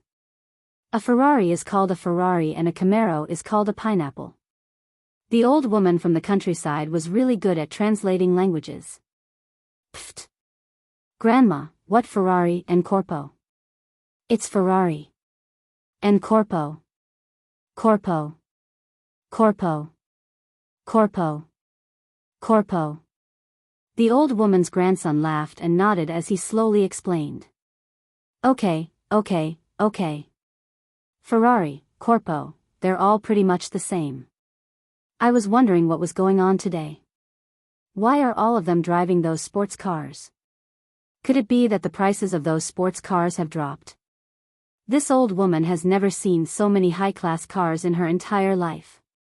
I've learned something new today.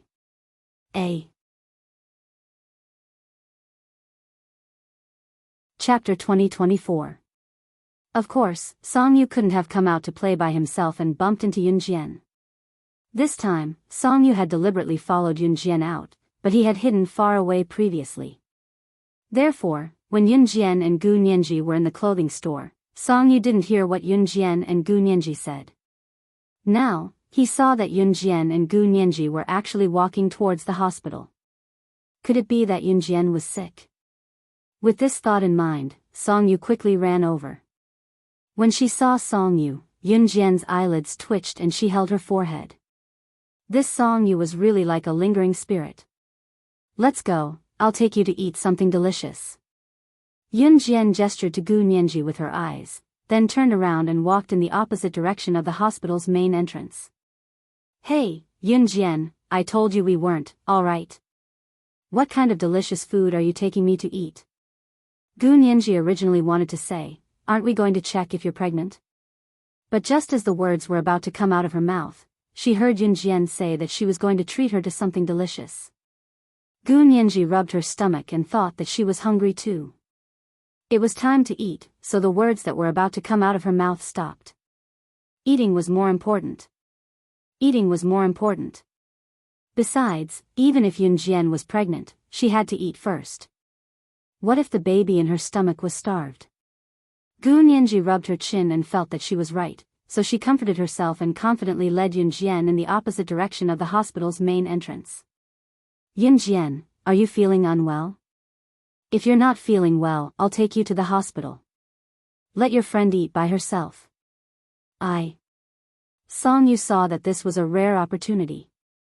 If he offered to take Yun Jian to the hospital, then he would be able to show off in front of Yun Jian. Therefore, he wanted to walk towards Yun Jian and reach out to grab Yun Jian. After finding out that Yun Jian's background was clean and that Yun Jian was mysterious, Song Yu wanted to be with Yun Jian for a long time. If they got along well in the future, they would be able to rush down the aisle. Moreover, after witnessing Yun Jian's dark side, Song Yu felt that she was even more compatible with him. Because his family was also in the underworld. Could this be the legendary Golden Boy and Jade Girl? At that time, Yun Jian, Song Yu's side was Gu Nianji, and Gu's right, Gu Nianji's hand. Song Yu wanted to grab Yun Jian's hand, so he had to go around Gu Nianji. Gu's Song's into the back of course, Nianji, SSS, who had just turned into Yun hats, and turned into a corners into a A's. Hiss. Song Yu sucked in a breath from the pain, but he could not show his ugly side in front of Yun Jian. Sorry, I didn't see you. Gu Nianji glared at Song Yu, emphasizing the word human. As she spoke, she grabbed Yun Jian and walked in the opposite direction of the hospital's entrance. What Gu Nianji meant was that she did not see Song Yu as a human. Song Yu understood what she meant and flushed with anger. However, he could not lash out in front of Yun Jian. Just as Song Yu was fuming but unable to lash out, Yun Jian's phone beeped. Yun Jian glanced at the screen. Sister Jian, what's wrong? Did Brother E text you? Gu Nianji glanced at Song Yu and went to Yun Jian's side to ask loudly on purpose. No, Yun Jian replied softly and added after a pause, let's go. My disciple is here for me.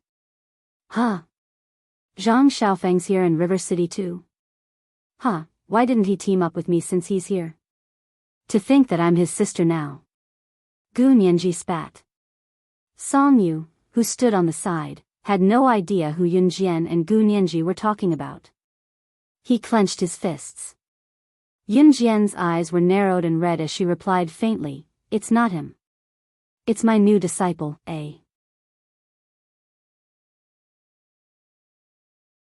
Chapter 2025.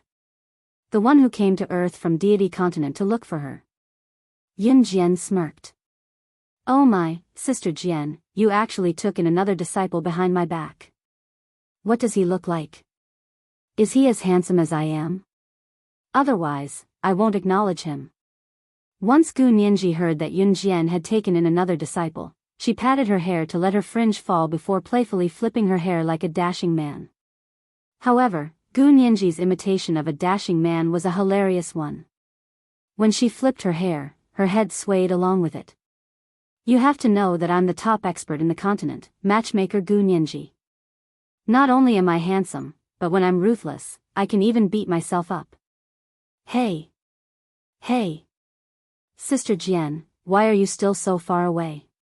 Gu Nianji had been putting on a dashing pose, but when she glanced at Yun Jian from the corner of her eye, she realized that Yun Jian had already walked away with her hands in her pockets. Gu Nianji abandoned her pose immediately and chased after Yun Jian like a chick chasing after a hen that had gone far away. The top expert in the continent? Song Yu, who stood where he was, repeated with a frown when he heard Gu Nianji. Since he could not figure it out, he decided not to think about it. What top expert in the continent? The continent? Could it be that she still thought of herself as someone from another world? Why were the people following Yun Jian a bunch of weirdos? This would not do. After he got Yun Jian, he had to make Yun Jian stay away from these weirdos. As he thought about it, Song Yu ran after Yun Jian and Gu Nianji. Inside the hospital, buildings were lined up neatly. All the outpatient buildings in the hospital were surrounded by walls like school buildings, cafeterias, and other places that belonged to the school. The east, west, north, and south gates of the hospital were guarded by guards to allow vehicles to pass through. Yun Jian and Gu Nianji had just exited the north gate of the hospital when Song Yu spoke into the phone and blocked their way. Where are you going? I have a car, I'll give you a ride. No need. Yun Jian gave Gu Nianji a look, then walked around Song Yu and was about to cross the road. Honk, honk, honk. Just then, a silver-gray Mercedes-Benz stopped in front of Yun Jian and Gu Nianji. A head popped out from the driver's seat of the silver-gray Mercedes-Benz sports car. The person glanced at Song Yu and said, "Young master, I'm here." Seeing his cool silver-gray Mercedes-Benz sports car parked in front of Yun Jian and his housekeeper calling him, "Young master," in front of Yun Jian, Song Yu felt a little proud. This car is mine. Beauties, hop in. Song Yu tilted his head and opened the door for the front passenger seat, looking like he was inviting Yun Jian to get in. One had to know that many girls knew that he had a Mercedes-Benz sports car at home and would fight to get in. Song Yu looked at Yun Jian expectantly.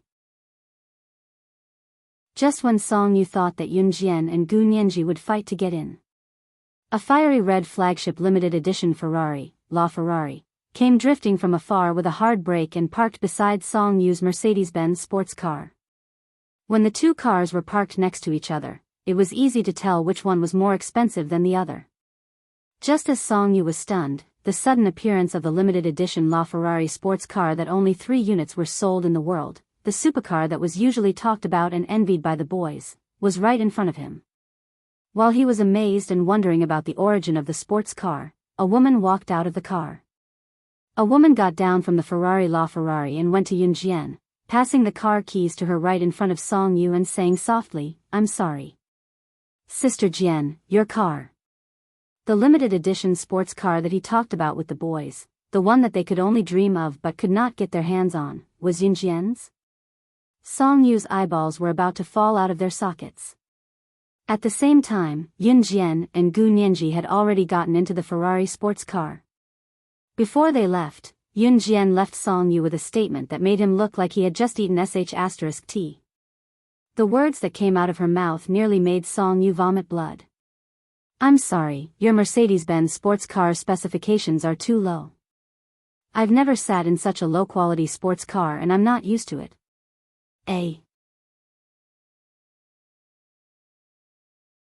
Chapter 2026. With that, Yun Jian gave Song Yu a cold smirk. She stepped on the accelerator and drove away in her Ferrari right in front of Song Yu. When she was in the hospital, she had sent a message to the Kosha mercenaries to send her car to the north gate of the People's Hospital of Jiangqing City. Coincidentally, the car sent by Song Yu was 1 step ahead of her. But even so, Yun Jian would not take Song Yu's car. As for why the Kosha mercenaries were there, Yun Jian had asked Gue Yan and Gue Lian's assassination and investigation teams to station their men in Jiangqing City a month ago. All of this was done so that they could wipe out Reverse Emperor's organization in 2 months. Of course, since she needed a car anytime, someone would send her a car. Song Yu's face darkened when he saw Yun Jian driving away at an alarming speed. young master, this car." The butler in the driver's seat called out carefully when he saw Song Yu's expression. "Get out of the car." Song Yu closed the door of the passenger's seat and walked to the door of the driver's seat. Yes. The butler got out of the car immediately. "Young master, that beautiful girl just now, is she the girl you like? Master has been in the underworld for so many years and has always wanted to have a great-grandson. But that girl doesn't seem to be interested in you?" The butler asked as he got out of the car. "Aren't all women like this? Playing hard to get? Weren't all my previous girlfriends like this? Don't worry, I will definitely get this woman," Song Yu vowed. "Then, young master, have you thought about how you're going to woo her?" The butler asked again. "No." Song Yu's face darkened. "I have a plan. No matter how strong this girl is, she is still a girl. Young master, you should be like this." Yun Jian did not know what Song Yu and the butler were talking about. At that moment, Yun Jian slowed down the car and drove to a very famous park near the University of Electronic Science and Technology of China. Stepping on the brakes, Yun Jian and Gu Nianji got out of the car. A man in his 20s stood in the park. He was handsome and his hair was neat and tidy. He stood in the park without saying a word. Some couples who were having an affair and aunties who passed by with their children could not help taking a second look when they saw him. The man was none other than Li Nong, a god from Deity Continent. When Li Nong saw Yun Jian, he cried out in surprise, "Master." Li Nong, who had just arrived on Earth, was quite decent. He adapted to life on Earth very quickly. At that time, Li Nong was wearing a clean white shirt and a pair of dark black jeans, outlining his slender figure. He was as handsome as a movie star. "Kid, your sister Jian's new disciple?" Gu Nianji put her hands on her hips and walked up to Li Nong with a ferocious expression. She looked him up and down from left to right.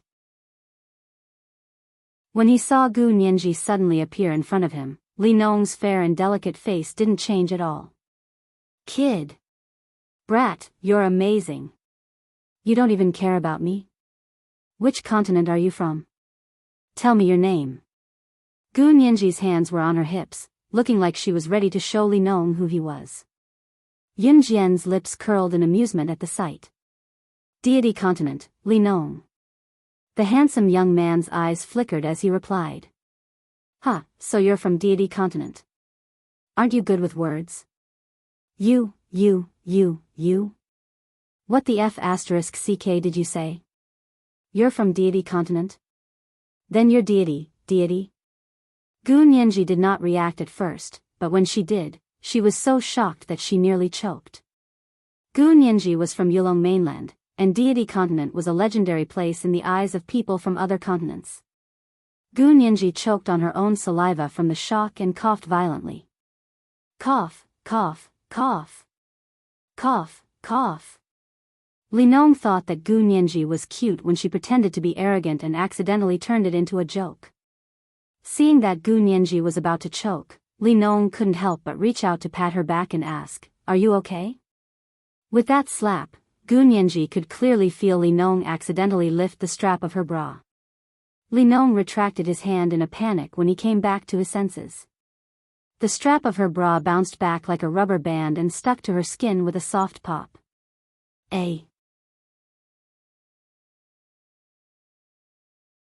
Chapter 2027. The slap sound was originally very soft. It was so soft that only the two of them, Gu Nianji and Li Nong, could hear it. However, the park was very quiet.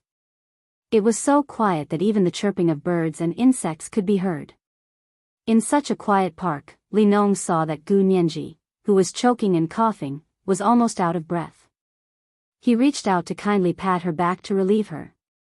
However, he never expected that his long, fair, and neat fingers would accidentally pick up the strap of Gu Nianji's underwear. This was the first time he had touched a woman's underwear strap. Li Nong felt his earlobe burning a little, so he didn't show it on his face. However, his heart was in a panic, and he quickly withdrew his hand.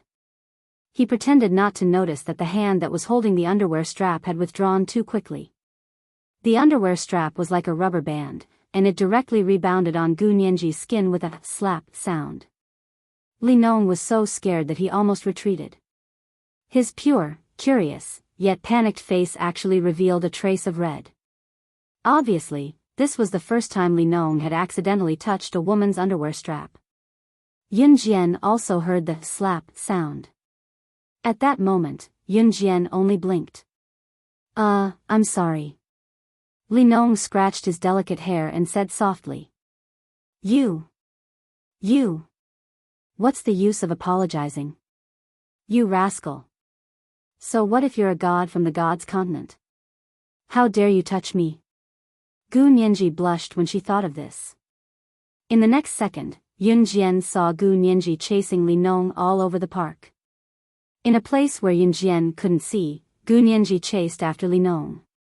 She couldn't catch up to Li Nong, but she refused to give up. As she ran, Gu Nianji suddenly tripped over a tree root in the park. She cried out and fell forward. Be careful. Li Nong stopped running. He was about to catch Gu Nianji, but she suddenly pushed him down. In the next second, by the time Gu Nianji reacted, she was already sitting on Li Nong. However, the two of them never expected that Gu Nianji would actually sit directly on Li Nong's thigh with that fall. It just so happened that there was a thin layer of clothing between the two of them, and they were not far apart. Ah! In the next second, Yun Jian heard Gu Nianji scream. 3 minutes later, Gu Nianji ran back from afar in a huff. She glanced at Yun Jian and told her, Sister Jian, I'm going back to the hotel, before running off. Yun Jian's eyes lit up. Li Nong had come to look for Yun Jian. That was right, so Yun Jian asked Li Nong to get a room at the hotel where Gu Nianji was staying. Yun Jian had no idea what happened between Li Nong and Gu Nianji after that. 3 days later, Yun Jian secretly went to the hospital for a pregnancy test. Yun Jian was still in a daze when she received the list. She's actually pregnant. The baby is a month old. More than a month. Wasn't that the time at the beach by the rock? It turned out that she did not take birth control pills that day and was really pregnant. Although the mystery man was still alive and Yunjian was afraid that her pregnancy would cause problems, she was both surprised and delighted when she heard the news. She did not plan to tell CE about her pregnancy right away. CE would definitely be surprised if he knew, but looking at the time now, the mystery man should have recovered and could assassinate her and CE at any time. If he knew that she was pregnant, he would definitely protect her with his life. Therefore, even if she had to tell him, Yunjian planned to tell him later. However, just as Yunjian was about to stuff the pregnancy test into her pocket and walk out of the hospital, a slender and well-defined hand snatched the pregnancy test that Yunjian was about to stuff into her pocket. His familiar voice rang out immediately. "What's this?" Yunjian looked up and saw CE's handsome side profile that made one forget to breathe. Yunjian did not expect CE to come to her at this juncture. She was so shocked that she wanted to take the pregnancy test back from CE. However, it was too late. CE's deep gaze had already scanned the doctor's note beside the pregnancy test. Pregnancy confirmed. A.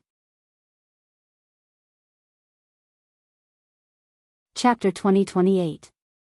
The words, "pregnancy confirmed," were striking. When CE saw the words, his dark eyes twitched violently. His Xiao Jian was pregnant. He had a child. "Xiao Jian, are you feeling unwell? Are you feeling unwell?" CE stuffed the pregnancy report into his pants pocket after reading it and wrapped his arm around Yunjian's slim waist like he was protecting a national treasure. "Did she kick you?" CE placed his other hand on Yunjian's abdomen and stroked it gently. For the first time, his handsome face that was infuriatingly handsome yet aloof showed a surprised smile. "It's only been a little over a month. She shouldn't be in human form yet, right?" Yunjian blinked. CE was clueless about all this. He even thought that the child would kick its mother's stomach once she was pregnant. At the same time, Yunjian was about to walk out of the hospital. When they were about to go down the stairs, CE scooped Yunjian up horizontally and turned to head to the gynecology department. Yunjian blushed like a red apple. It was an expression she would only show in front of CE. "Where are we going?" Yunjian's eyes flickered when she saw CE carrying her back to the gynecology department. She did not know why. "We're going to ask the doctor how to prevent miscarriage." CE was clueless, but he was willing to learn for her. "I can walk on my own," Yunjian said with a blink as she was carried by CE through the crowd in the hospital. All the passers-by who passed by Yunjian and CE stole a glance at the couple from the corner of their eyes. Oh my God. The two lovebirds were carrying each other in a princess carry. All the passers-by turned to look at them. However, CE did not care about that. He carried Yunjian and headed to the gynecology department without a blush on his face. In the gynecology department of Jiangxing People's Hospital. The gynecology department's female doctor, Dr. Jiang, was holding a cup of steaming tea and taking a sip as she gave consultation to a couple in front of her. "The child is already 6 months old and is developing well. Come for an ultrasound next time. Come again in August." Dr. Jiang took detailed notes for the couple in front of her with a black pen and reminded the pregnant woman's husband. Yes, yes, yes.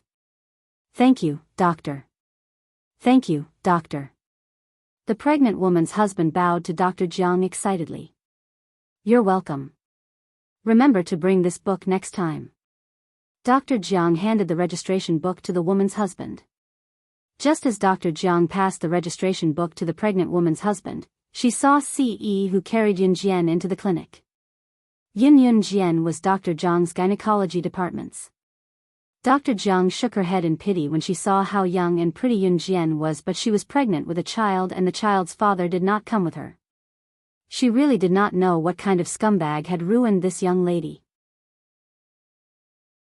Therefore, when she saw CE carrying Yunjian, Dr. Jiang was still in a daze for a moment. What was going on? She was not ruined by a heartless man? Are you here for an abortion? You're still young.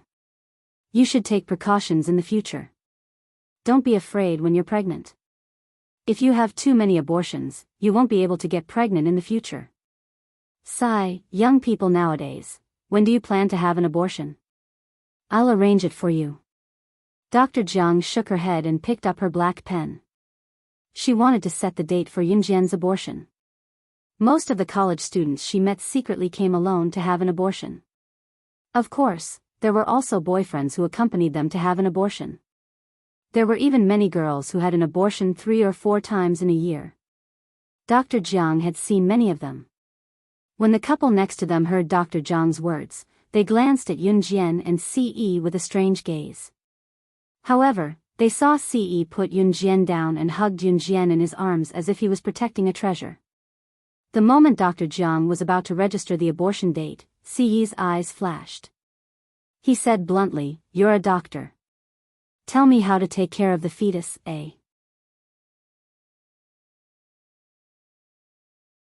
Chapter 2029. I won't be free for the next 2 days. Why don't you set the abortion date for the day after tomorrow? I have to go out tomorrow and the day after tomorrow. Take care of the fetus? You want to take care of the fetus? Dr. Jiang had originally taken out her notebook to mark out the date for Yunjian's abortion and asked Yunjian and Ce to choose a specific date. But who would have thought that Ce would actually say that they wanted to take care of the fetus? Take care of the fetus? Was this for real? It was very common for university students to date each other nowadays. If you walked on the streets, you would see university couples walking hand in hand sweetly. Many university students who did not have enough life experience and yearned for adult life would steal the forbidden fruit and not know how to protect themselves. This also led to the fact that in recent years, university girls who secretly came to the hospital for an abortion accounted for most of the abortions in the year. In Dr. Jiang's words, those who had the guts felt good, but those who did not had the guts to give birth. They had to secretly come to the hospital for an abortion without telling their parents, classmates, and teachers. If the situation was better, the boyfriend would accompany the girl for an abortion.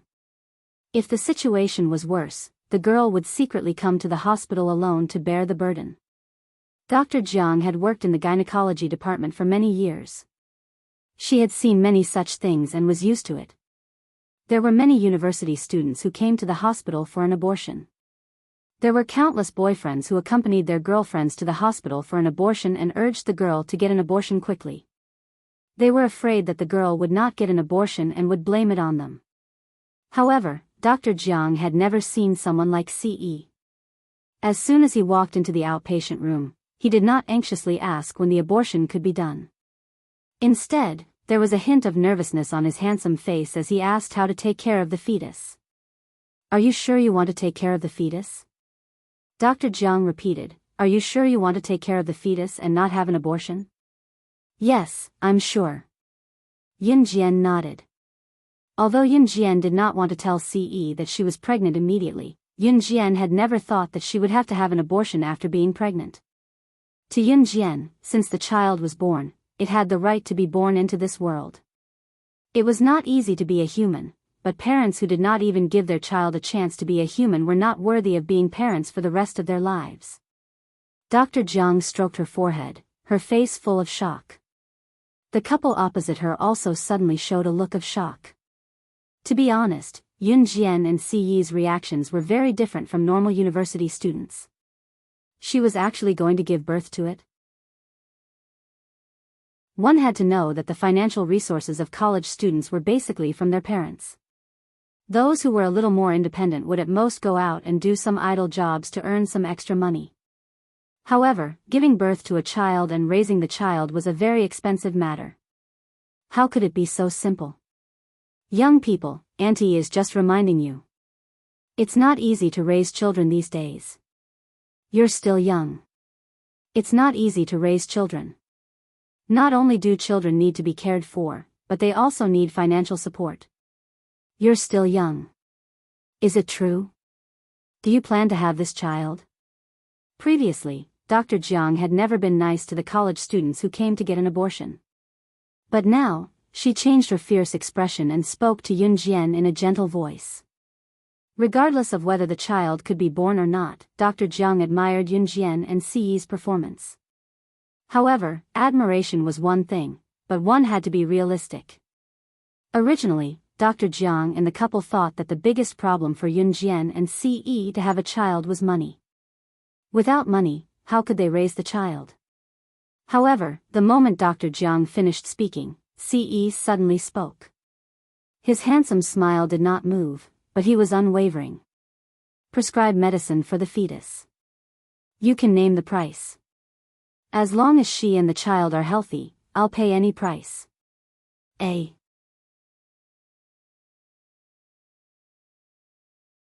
Chapter 2030. He would pay however much it cost. Was this man a rich second-generation heir? Was he that rich? What Dr. Jiang said just now revolved around one main theme. She thought that Yun Jian and Siyi were both university students and were raising children at such a young age. Of course, it was fine to have children at such a young age. However, students at Yun Jian and Siyi's age were still children in university. Normal university students relied on their parents for their daily expenses. Other than earning some extra money, they had no other income. The most important thing in raising a child was money. Money for milk powder, clothes, baby products, and so on. Which one of these did not require money? Raising a child from a young age was not only costly but also physically and mentally exhausting. Of course, money was the most important thing. Dr. Jiang was not superficial. This was the truth. Without money, one could not do anything, much less raise a child into adulthood. In spite of it, Siyi's words shocked Dr. Jiang and the couple sitting opposite her. As long as Yun Jian and the child's health could be guaranteed, he would pay however much it was. On second thought, if Siyi was a rich second-generation heir and had a rich father, it would not be so rare for his girlfriend to get pregnant and give birth to a child. Perhaps the rich second-generation heir only wanted a girl to give birth to a child and did not want to marry the girl into his family? Dr. Jiang shook her head and stopped thinking about it. She wrote down some pregnancy-stabilizing medicine for Yun Jian in her notebook. In 2002, doctors and hospitals were not as high-tech as they were now when prescribing medicine. Now, they only needed to enter the prescription into the computer and swipe their medical card. In this era, doctors would write down the prescription in the hospital's notebook and let the patient pay at the cashier to get the medicine. After Dr. Jiang was done prescribing the medicine, she carefully reminded Siyi of some things that pregnant women should pay attention to before handing the notebook to Siyi.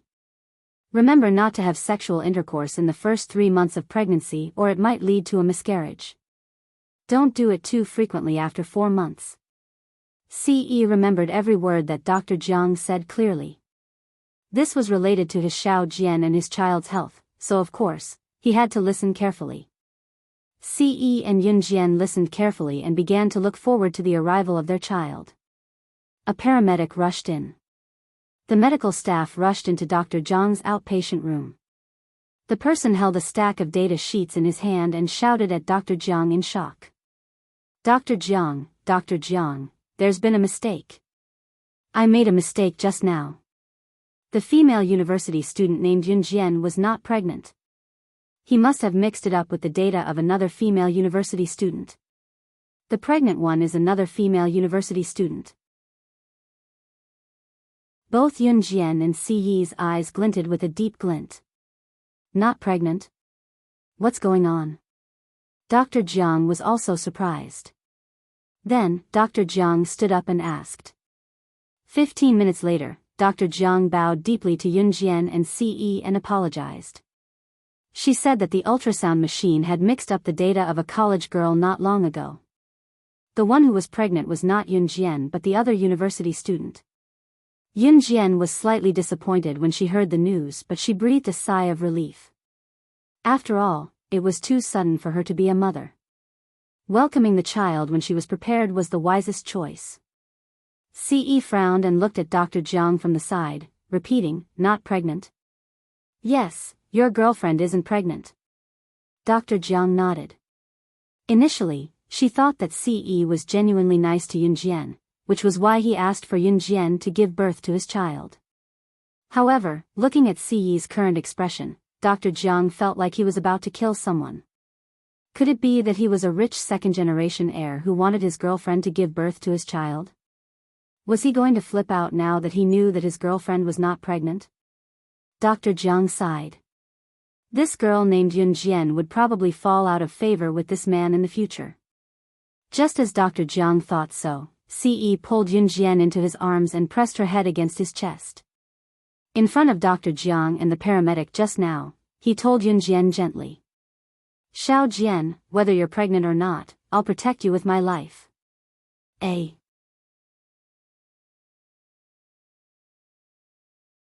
Chapter 2031. Ce's words were heartwarming. Yun Jian's disappointment was enveloped by warmth when she heard it. Honestly, it was impossible for Ce not to be disappointed. Thinking about it, however, his Xiao Jian was still young. If he really made her pregnant so early, he would be robbing her of her youth. Moreover, early pregnancy was bad for a woman's health. Once he thought about it, he felt relieved. Do not ask how Ce knew that early pregnancy was bad for a woman's health. Dr. Zhang's consultation room was a gynecology consultation room. There were posters on the wall beside Dr. Jiang about pregnancy. Early pregnancy was bad for a woman and her baby's development. Of course, if she accidentally got pregnant, abortion would be even more harmful to her health. Ce would never let Yun Jian do that. Now that she was not pregnant, she could only say that she was a little disappointed. Hearing Ce's words, Yun Jian was touched. She grabbed Dr. Zhang's large palm in front of her and nodded. No matter what happened, she would go through thick and thin with him. Dr. Jiang had seen many couples, but she had never seen one like Yun Jian and Ce. Knowing that they were pregnant, both of them were determined to keep the baby. Both of them were university students, so the man did not urge the woman to have an abortion. On the contrary, when Ce found out that Yun Jian was pregnant, he carried her in carefully with joy on his face. Later, when he found out that Yun Jian was not pregnant, Ce said what he did. He said that he would protect her with his life. These words were not grand and vigorous, nor were they exaggerated. Instead, they were very ordinary and simple, yet they were able to warm one's heart. It was Dr. Zhang's first time witnessing such sincere love. She was truly stunned. Before Yun Jian and Ce left the clinic, they accidentally caught a glimpse of the name of the girl who was really pregnant. Yun Jian was not unfamiliar with the girl's name. It was Mo Lianhua. After leaving the hospital in shock, Ce saw that Yun Jian was also hungry, so she dragged Yun Jian to a nearby restaurant for a meal. For the next 2 days, Yun Jian took 2 days off. She stayed with Ce for 2 days and went sightseeing near the university town. They lived like a normal couple. Of course, Ce did not neglect what he was supposed to do. However, during this period, Ce had taken sufficient precautions. It was better to wait for both of them to get used to it and for his Xiao Jian to grow up before having children. 2 days later, Ce returned to Anhun as scheduled. Yun Jian, who had taken 2 days off, also returned to school. Her period, which had not come for more than a month, came to visit Yun Jian as scheduled. At that moment, Yun Jian realized that her belly had shrunk again. Thinking back carefully, before Gu Nianji dragged her to try on clothes that day, they had eaten an entire street. He ate until his stomach was about to burst. There was a reason why her belly had grown so big. In the dorm, her roommate, Miaoli, was holding an invitation and passing it to Yun Jian, who had not returned to the dorm for 2 days. This is for you. It's an invitation to the black market party tomorrow night. It's from someone in River Town's underground black market. Many girls and boys in our school have been invited to attend. It's said that we can see underground racing, boxing, and a series of things that we usually don't get to see tomorrow night. Most of the people in school are attending. You should go too. Ever since they found out that Yun Jian was studying in the military school, other than Zhu Huili, her other 2 roommates, Miaoli and Shi Xiujuan, were much friendlier to Yun Jian. Yunjian, let's go together. Most of the students in school are attending. It's said to be a big event. You can see a lot of things. Zhu Huili was washing her feet when she saw Miaoli passing the invitation to Yunjian, so she spoke up quickly. River Town's underground black market was also a gang? Yunjian narrowed her eyes. Coincidentally, she was going to set up a trap in River Town 2 months later to eradicate Reverse Emperor. If she could rope in the forces of River Town's underground gangs, it would definitely be beneficial. Yunjian accepted the invitation from Miaoli and nodded at Zhu Huili. A. Chapter 2032. Miaoli heaved a sigh of relief when Yunjian agreed to participate. This was an invitation that had never been given before. The underground gang actually sent invitations to the students of the University of Electronic Science and Technology of Jiangcheng and some students of the University of the East. Of course, Yunjian did not know that this was not a coincidence. However, Yunjian could guess what was going on. However, she would deal with whatever came her way. She, Yunjian, was never afraid of anything. That night, at Jiangcheng University of Electronic Science and Technology of China, downstairs of the female dormitory, Miaoli stood behind a big tree and looked at a man. This man was none other than Song Yu, the campus hunk of Dongfang University. At the same time, Song Yu had another identity. He was the son of the leader of the underground gang in Jiangcheng. Have you done what I asked you to do? Song Yu asked Miaoli when he was 3 meters away from her.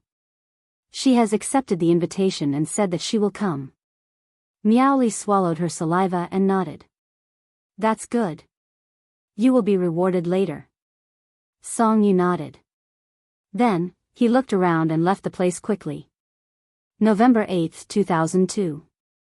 That day was also the day of the event as stated in the invitation letter. At 6:00 p.m. Yunjian did not put on any makeup. She went out without makeup and wore casual clothes. However, it still could not cover her beautiful face and perfect figure. Miaoli and Shi Xiujuan were busy for another 2 hours. They only walked out of the dormitory when they were dressed to the nines. At this time, Yunjian and Zhu Huili had already walked out of the school gate. They planned to take a taxi to the designated location. However, before they could flag down a taxi, someone called out to them. Yunjian, what a coincidence. Shall we go together? Yunjian and Zhu Huili turned to see Brother Kai leading the group of people who were in the private room of the bar the last time. They were walking toward them in a grandiose manner. Brother Kai was a nice person. Yunjian didn't appreciate the others, but she still went with them. When they arrived at their destination, it was halfway up a mountain. The flat ground halfway up the mountain was built like a party venue. This time, the venue of the gang's banquet was open air. However, under the bright neon lights, the flat land halfway up the mountain did not appear desolate and dark. On the contrary, this place felt as bright and beautiful as the day. Here, Yunjian met Mo Bufan and the others from the Martial Arts Society. A group of people gathered together and began to talk about everything under the sun. I heard that the leader of the gang in Jiangcheng is the father of the most handsome boy in Dongfang University, Song Yu. Do you think it's true? A heckling male voice sounded. This boy was none other than the one who had been hanging out with Brother Kai and his gang. He was the one who had refuted Yunjian in the VIP room of the bar last time. He had scorned Yunjian for being as good as her school's computer teacher. His name is Zhou Zheng. Zhou Zheng was ugly, but he liked to talk dirty and often showed off in front of the girls.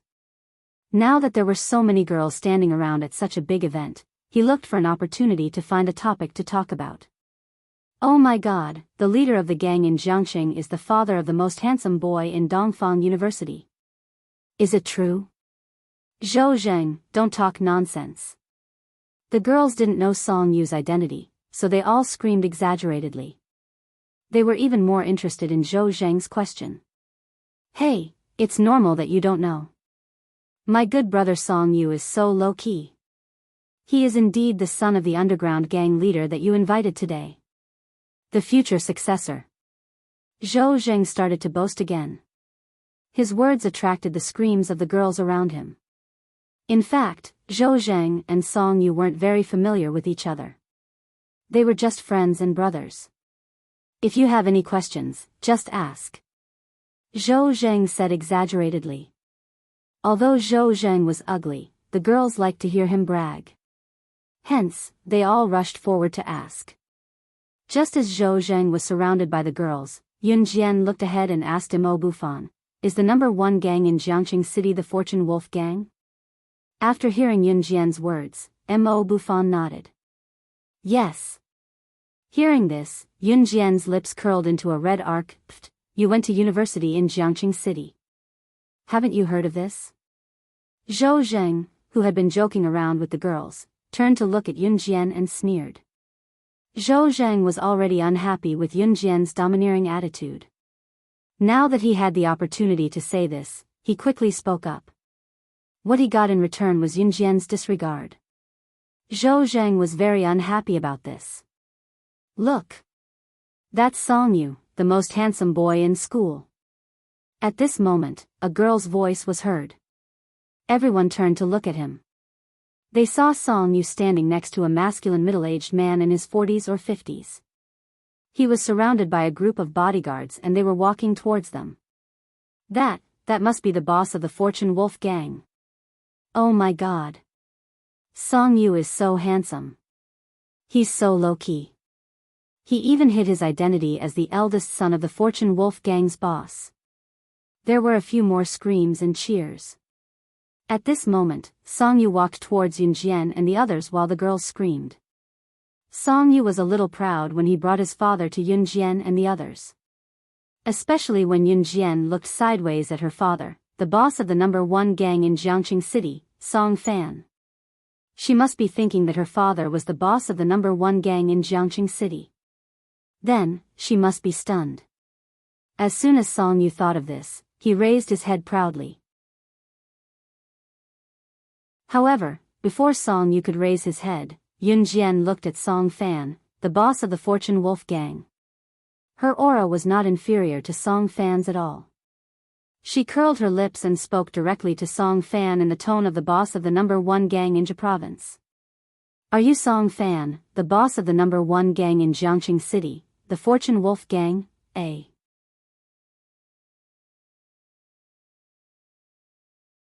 Chapter 2033. Are you Song Fan, the leader of the Fortune Wolf gang, the number one gang in Jiangqing City? Yun Jian's question stunned everyone present. Especially Song Yu. Song Yu originally thought that Yun Jian would be shocked by his identity when she saw that his father was the leader of the number one gang in Jiangqing City. However, Song Yu thought too much. Not only was Yun Jian not surprised by Song Yu's identity as the son of the leader of the number one gang in Jiangqing City, but everyone present was shocked. Yun Jian actually dared to speak to Song Fan, the leader of the number one gang in Jiangqing City, in such a tone? Did she not know what kind of person she was talking to? Song Fan. He was a famous figure in the underworld. In Jia province, Song Fan's existence was not to be said to be feared, but at least when it was mentioned, it was a figure that frightened people. And Song Yu had always been proud of his father. Song Yu had never announced his identity as the son of the leader of the Fortune Wolf gang. Today, Song Yu went all out. Song Yu was even more certain of one thing because he saw Yun Jian order Dai Annie and the other two to deal with the dozen or so killers at the pavilion last time. Yun Jian and he were the most compatible people in the world. There was no one else. It was because Yun Jian was living in such a bloody environment. Was it not the same for him? Father, this is the girl I mentioned to you before. Her name is Yun Jian. She's the girl I mentioned to you before, the girl with the same background as our family. Song Yu had already mentioned Yun Jian's every move in the pavilion to his father, Song Fan. Song Yu also said that only such a girl was worthy of him with a noble status. When Song Fan heard Yun Jian's question, he was stunned for a moment. For a moment, he had an illusion that he saw the behavior and tone of Luo Sha, the leader of the number one gang in Jia province, in Yun Jian. Of course, Song Fan had never seen the true face of Luo Sha, the leader of the #1 gang in Zhe province. Song Fan had heard every word and action of Luo Sha in the past.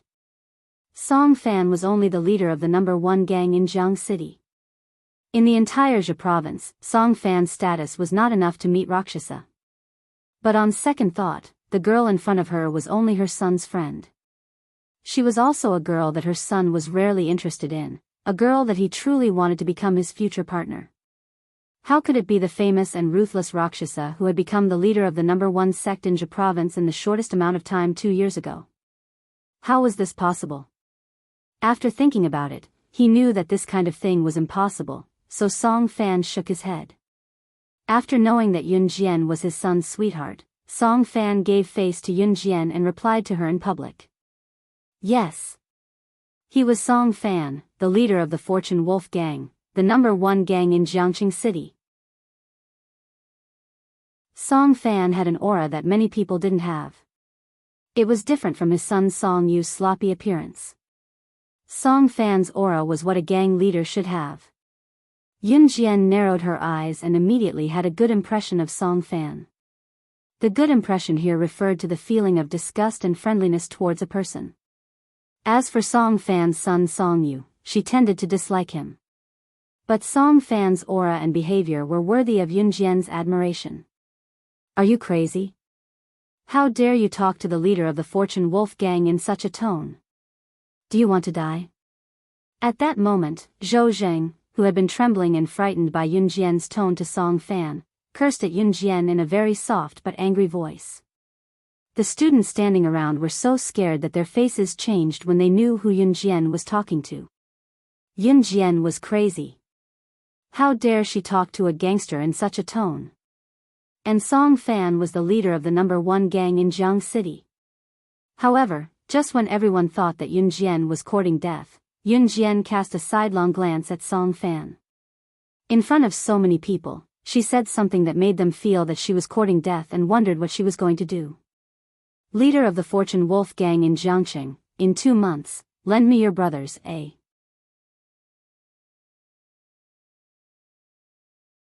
Chapter 2034. Yun Jian, what on earth was she trying to do? Everyone present was stunned by Yun Jian's words. Song Yu was also stunned. Why did she want to borrow his father's gang members?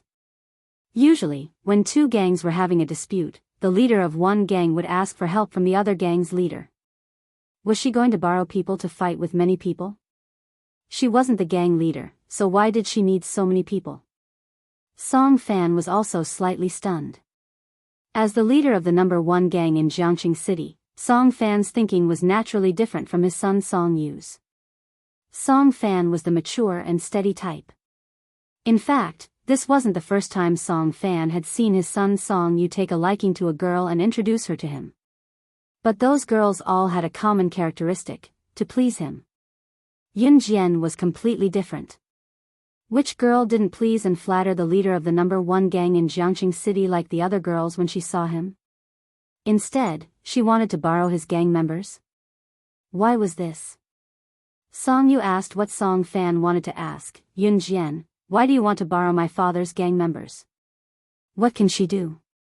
Isn't it just to show off? Wasn't she like this in the big private room of the bar? She thought she was very powerful and amazing. She even showed off her computer skills in front of us. The person who spoke was Lan Yi, who had shouted at Yun Jian when she first met Matthew in Jiangqing City. Then, she had spoken rudely in the big private room of the bar.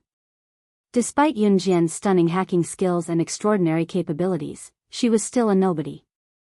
But, what was the use of that? Without a backer, what was she?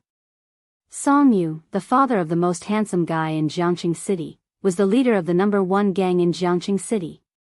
No matter how powerful Yun Jian was.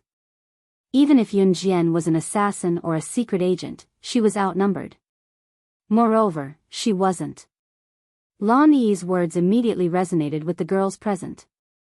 Many girls did not like Yun Jian because she had not only attracted the attention of Brother Kai, Mo Bufan, Su Jinglong, and Wei Jingxian from River City University of Electronic Technology, but she had also attracted a lot of attention. Now, even the attention of Dongfang University's most handsome boy, Song Yu, was on Yun Jian. Without a doubt, this pushed Yun Jian to the peak of the girl's envy and jealousy. Why aren't Lianhua and Pan Qian here yet? I feel that Lianhua is the most compatible person with Mr. Song. Exactly. Yun Jian can do anything, but she has to show off in front of boys. Attract the attention of the boys. Does she lack men that much? The surrounding girls began to whisper to each other. Yun Jian naturally heard it, but she didn't care. Just as the girls were secretly chatting, Song Fan's voice sounded. As long as you can give me a convincing reason, my brothers from the Kailang gang can be lent to you. Song Fan was indeed courageous. He didn't reject her outright, but instead said this to Yun Jian. However, just as Song Fan finished speaking, Song Yu added, Yun Jian, as long as you agree to be my girlfriend and break up with your boyfriend, the Kailang gang will be at your disposal. You will be the future wife of the Kailang gang's head. As soon as Song Yu said this, the group of girls around him exclaimed. Did they hear it wrong? Song Yu actually confessed to Yun Jian. And it was such an affectionate confession. So, do you agree? Song Yu asked cautiously. I agree. At this moment, the surrounding girls wanted to answer Song Yu for Yun Jian. Song Yu was in a relationship with Yun Jian as his wife. One had to know that Song Yu's girlfriends had always been for fun. But now, Song Yu, as his wife, was asking Yun Jian to be his girlfriend. Just when the girls were envious and thought that Yun Jian would agree to Song Yu's request, Yun Jian's cold voice mixed with the flow of the air. She said arrogantly to Song Yu and Song Fan, which stunned everyone present. I'm here today to tell you that I'm going to borrow the Kailang gang's people, not to ask for permission. If you don't want to lend them to me, then you can wait to be removed from the province. A.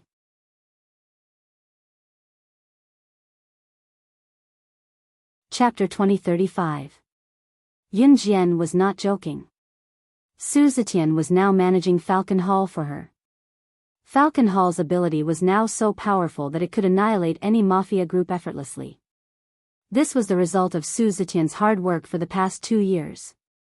Back then, Su Zetian thought that he could only be the boss of Longmen City for the rest of his life. Now that he was the top mafia group in Zhe province, he was more motivated than ever. Returning to reality and hearing Yun Jian's words, Song Yu, Song Fan, Mo Bufan, and the rest of the martial arts club, including Brother Kai and the rest, were stunned. Would the Fortune Wolf gang wait to be removed from Zhe province if they did not agree to her request?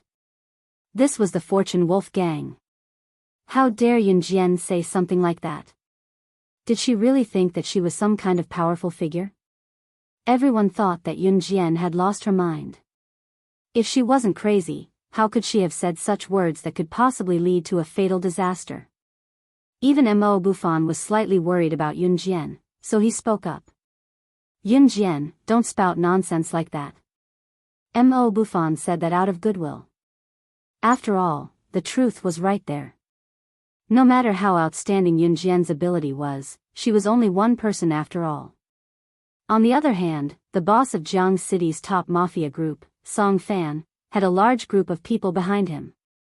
It was easy to tell who had the upper hand with just a glance. Just when the atmosphere was at its most tense and everyone thought that Song Fan would explode in the next second, a brisk and loud middle-aged man's voice rang throughout the place. Ha ha ha. Good temper. Young lady, I like your temper. Everyone saw Song Fan, who was standing in front of Yun Jian and beside Song Yu, guffawing before looking at Yun Jian with admiration. Not only was Song Fan not enraged by Yun Jian's words, his impression of Yun Jian had improved instead. Everyone's jaws dropped in shock. Young lady, I'll see you after tonight's gathering. Now that my old friends are here, I have to go entertain them. Don't leave first. Song Fan's eyes flashed as he said to Yun Jian. Yun Jian's red arc arched again at the sight of it. Song Fan was indeed different from Song Yu. He was a smart person. See you after the party, Yun Jian said in front of everyone after Song Fan gave her a hint. After that, Song Fan was escorted by his dozen or so bodyguards as he walked towards the group of important figures in the distance. This group of people were all dressed in upper-class clothes. Some of them were Song Fan's partners, while others were Song Fan's old friends. No one saw the glint in Song Fan's eyes before he left. If outsiders did not know the meaning behind Yunjian's arrogant tone, Song Fan had already guessed Yunjian's identity. As she watched Song Fan leave, the red arc on Yunjian's face disappeared. That's it? Nothing happened at all? The surrounding people were bewildered. No one could tell what had happened just now. Only Yunjian and Song Fan knew what had happened. Yunjian. Do you know what you were doing just now? You're too shameless. You're shameless to the extent that the whole world will be ashamed of you. When Lan Yi saw that the important figure Song Fan had walked away, she was left alone with the group of university students. Thus, she glared fiercely at Yunjian and said loudly, "Thank you for the compliment." "Same to you." Yunjian did not evade Lan Yi's words. "Thank you for the compliment." "Same to you." What she meant was that if she was shameless, then Lan Yi would be exactly the same as her. Lan Yi did not immediately realize that Yunjian was scolding her in a roundabout way. "All right, I'll take you to the place where we play. There's a place for us to play. There are guns, balloons, arrows, darts, and so on. There's also a stall with food and drinks. If you win, you can even win prizes, eh?"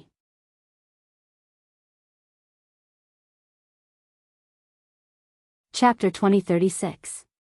Song Yu suggested when he saw that Song Fan had gone far away. That night, even though Song Fan had sent out the invitation in the name of the number 1 sect in Rivertown, the banquet was held halfway up the mountain. That was because they knew that many important people would come over that night. Furthermore, it was a gathering at night, so it was different from a normal ball venue. It was very big and there was a lot of traffic. There were at least tens of thousands of people gathered here tonight. Therefore, Song Fan naturally couldn't provide all the food and desserts. In addition, although Song Fan's Fortune Wolf gang sounded scary, they had never hurt ordinary people. Therefore, there were a lot of street food stalls, or game vendors who played balloons, archery, and darts, as if they were going to a market. There were barbecue, fried snacks, noodles, and so on. There were also games that children liked to play, such as balloons, archery, and darts. If it wasn't for Song Fan's invitation, this place would have been bustling with noise and excitement, turning it into a night market for people to go to. In addition, the lights illuminated the surroundings as bright as day. If it weren't for the surrounding mountains, people would believe it even if someone said that it was a foot of a bustling city. As soon as Song Yu finished speaking, everyone present nodded. "You guys go." "I won't go." Yunjian turned her head and said to Zhu Huili, Mo Bufan, and other members of the martial arts club. Song Yu's words obviously aroused the interest of Zhu Huili, Mo Bufan, and others. Even if the people present were no longer elementary, middle, or high school students, they were still very interested in this kind of game. "You won't go? How could that be?" Song Yu muttered the last sentence in his heart. How could Yunjian not go? If she didn't go, how could he carry out the next step of his plan? Just now, when he brought his father, Song Fan, to Yunjian, Song Yu thought that Yunjian would change her opinion of him after knowing that his father was Song Fan. However, Song Yu never expected that Yunjian would have such an attitude. Fortunately, he had a next step of his plan. Song Yu quickly winked at Miao Li, who had been standing at the side without saying anything. He wanted Miao Li to think of a solution. Seeing this, Miao Li hurried over to Zhu Huili, held Zhu Huili's chubby hand, and said to Yunjian, "Yunjian, let's go together. Let's all join in the fun. Isn't that right, Huili? You also want Yunjian to go with you, right?" Zhu Huili wasn't used to Miao Li suddenly calling out to her in such a gentle tone. She nodded blankly and said, "Yes, yes. Yunjian, let's go together. You're quite lonely here. It'll be more lively if we go together." Yunjian saw how Song Yu winked at Miao Li just now. Hearing Zhu Huili's words, Yun Jian agreed. She wanted to see what Song Yu was going to do. The group soon arrived at the place where they were having fun. Song Yu blinked his eyes. He deliberately sent Mo Lianhua, Pan Qian, and the others away today just for this moment. Clap clap. Song Yu suddenly clapped his hands after he brought everyone to the place. After a while, a group of people dressed as members of the Fortune Wolf gang came out from all directions. This group of people held many roses in their hands. After a while, they used the roses to make a heart shape on the ground. There were a total of 99 roses, not one less. Oh my god. It's so romantic. Oh my god, Hunk Song is too romantic. I'm so fascinated. Seeing this scene, the girls standing around all cried out in alarm. What the girls yearned for was nothing more than a romantic confession. At this time, Song Yu had already walked to the heart shape of the 99 roses in front of Mo Bufan, the martial arts club, Brother Kai, Miao Li, and Shi Xiujuan. He reached out to Yun Jian from 5 meters away, looked at her affectionately, and said, 99 roses represent my heart. Yun Jian, I love you. Be my girlfriend. I'll protect you forever and won't let you get hurt. A.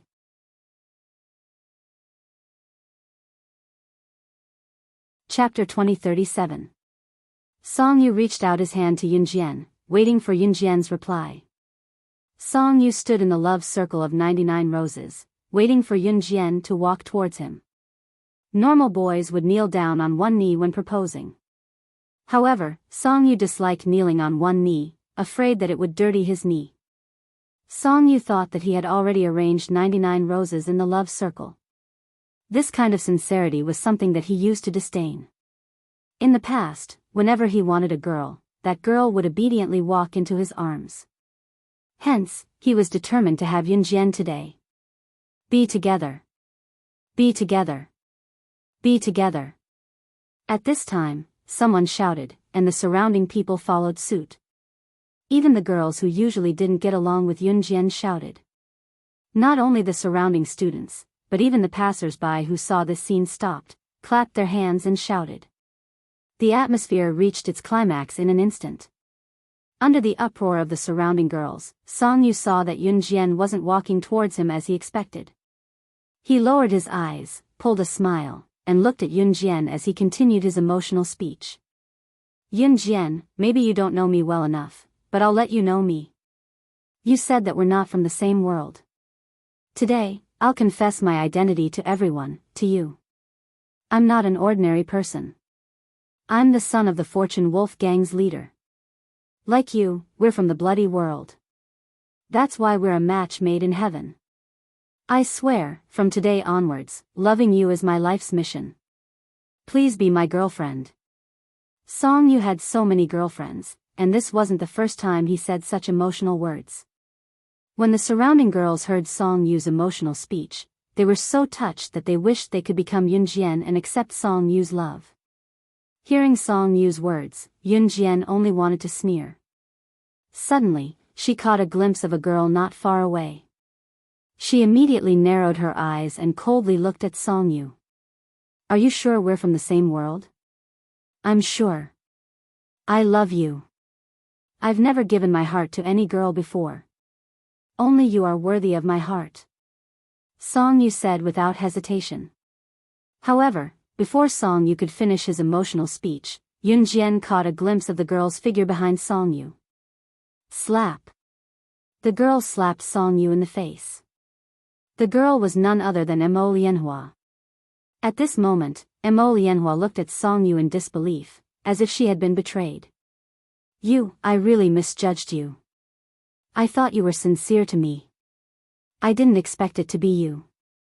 Mo Lianhua looked sadly at Song Yu, who was standing in the love circle formed by 99 roses. As Mo Lianhua spoke, she turned her head and glared at Yun Jian as if she wanted to kill Yun Jian. She looked fierce as if Yun Jian was a mistress. At this time, Mo Lianhua no longer pretended to be pure. She glared at Yun Jian fiercely and shouted at Yun Jian, "You third party. Mistress. How can you be so shameless? Why don't you just die? Why don't you just die? Mo Lianhua still didn't know that she was pregnant. The person who accidentally made a mistake with Yunjian's pregnancy data sheet was Mo Lianhua. After hearing Mo Lianhua's words, Yunjian just snorted coldly and laughed. Sometimes, even if you don't look for trouble, people will still see that you are outstanding and bully you. Did Song Yu and Mo Lianhua really think of her as an ordinary university girl? And a third party? Yunjian didn't remember anything happening between her and Song Yu. Boring. Yunjian spat out these words coldly and turned to leave. Yunjian. Song Yu still wanted to persuade her to stay. However, Yunjian had just taken 2 steps in that direction when she suddenly glanced to the left from the corner of her eye. She saw a long saber slashing towards Yunjian at the speed of light and lightning. That speed was definitely not something an ordinary person could possess. Even a high-level assassin was far inferior. Yunjian's eyes flashed sharply. In the next second, she directly put her hands together and pressed the long saber that was slashing towards her on both sides with her hands. At that time, the person holding the hilt had the absolute advantage. In spite of it, Yunjian's grip on the saber's blade was unscathed even when her opponent was trying to slash her with the saber. Because the person was too fast, the surrounding people didn't have time to react. This unforeseen event was faster than the speed of light. However, 3 seconds later, Yunjian had already snatched the long saber and kicked the person away. The person was kicked back 2 steps by Yunjian. If it was a normal person, they would have vomited blood from Yunjian's kick. Yunjian didn't show any mercy. Song Yu, Mo Lianhua, and the others around them were so frightened by this sudden change that their faces turned pale. The woman who had rushed up to assassinate Yunjian stopped in her tracks and reached out to pull at the black gloves on her hands. She smiled at Yunjian and said, "Tisk, 006, it's been 2 years. I didn't expect you to still be so fast. But it doesn't matter. I'm here today to defeat you."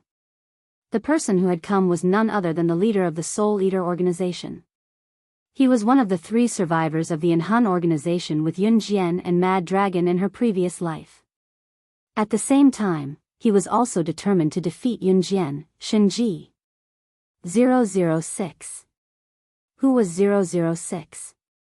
Everyone present, led by Song Yu, was stunned and full of doubts.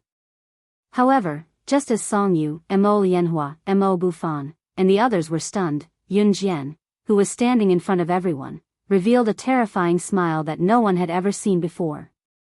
Then, in front of everyone, she threw the long knife back to Shinji.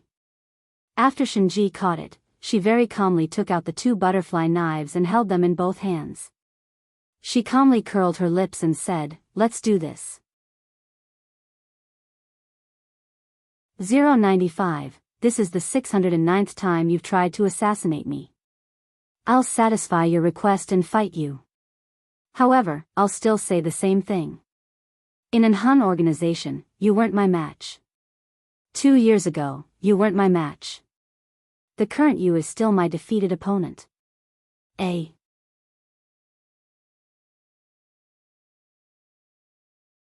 Chapter 2038. 2 years ago, Yunjian had been kidnapped by an assassin organization. In the end, they found out that the organization called the Soul Eater was Shinji's. And Yunjian had accepted Shinji's challenge. Judging from Yunjian's tone, she seemed to know the woman who'd charged at Yunjian with a long knife. And 006. What kind of name was 095? Why did it sound like a serial number for someone in a certain troop? What were they talking about? Or did they know each other before? What are you talking about? What 006, what 095? Can you still defeat me? You've assassinated me more than 600 times. Yunjian, I'm telling you, you is mine. You can't take him away. You're always seducing men with that foxy face of yours. Don't think I'm afraid of you. Yu's father is the boss of the Fortune Wolf gang.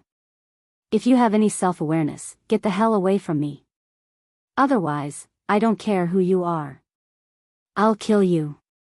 Mo Lianhua's head was filled with hatred. She looked at Yunjian, then at Shenji. She spoke with a face full of loathing and disgust. Song Yu was hers. His was hers. No one could take him away. Yunjian held two shiny butterfly knives in her hands and looked at Shenji. She ignored Mo Lianhua, who was yelling at her like a madwoman. Back then, Shenji had indeed asked her for the address. She had even said that she would definitely come back and defeat her. When that long knife had suddenly appeared and slashed at her, Yunjian had already guessed that it was Shenji. Because only Shenji could use such a fast and agile long knife. Yunjian and Shenji were both good at knives. But the difference was that Yunjian was good at butterfly knives, while Shenji was good at long knives. If you wanted to know why, you'd have to go back to Enhun. Back then, Yunjian and Shenji had been trapped together with all the children who'd been captured by Enhun. In the third year, the higher-ups had the children kill each other. The rules of the game were to kill everyone until only 3 people were left. Only 3 of them survived. The night before the massacre, the children were allowed to choose their own weapons. Many children chose long-range weapons like guns and ammunition because long-range weapons like guns and ammunition gave people a feeling of safety. Yunjian and Shenji were the only ones who chose a butterfly knife and a saber. At that time, Mad Dragon had yet to join Enhun. That battle was Yunjian and Shenji's first battle in Enhun. Nearly 100 children had slaughtered each other. In the end, only 3 had survived. All the children who chose long-range weapons like guns were killed by Yunjian and Shenji. Only Yunjian, Shenji, and another child survived. After the rest of the children died, an Hun organization recruited a new batch of people, and one of them was Mad Dragon. The Triennial Massacre was the unchanging rule of the Enhun organization. As long as they were in Enhun's assassin training camp, they would have to participate in a battle every 3 years. Only 3 people could survive this battle. Yunjian and Shenji were the survivors of the first massacre. After that, an Hun organization would continue to train the newly recruited children.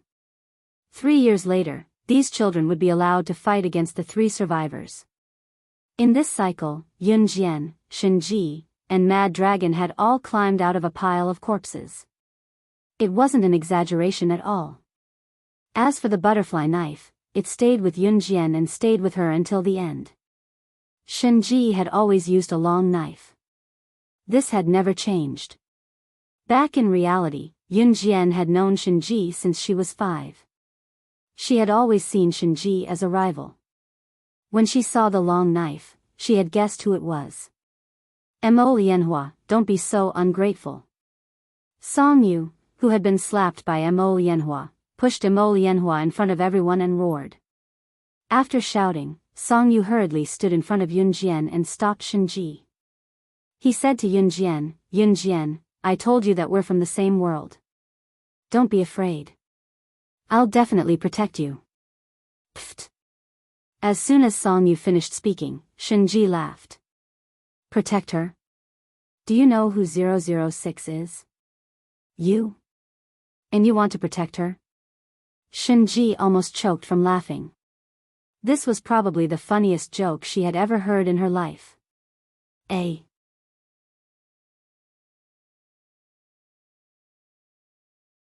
Chapter 2039. Shenji, who had planned on fighting Yunjian again, crossed her arms and loosely placed her sword next to her arm. She looked at Song Yu with disdain and continued to laugh.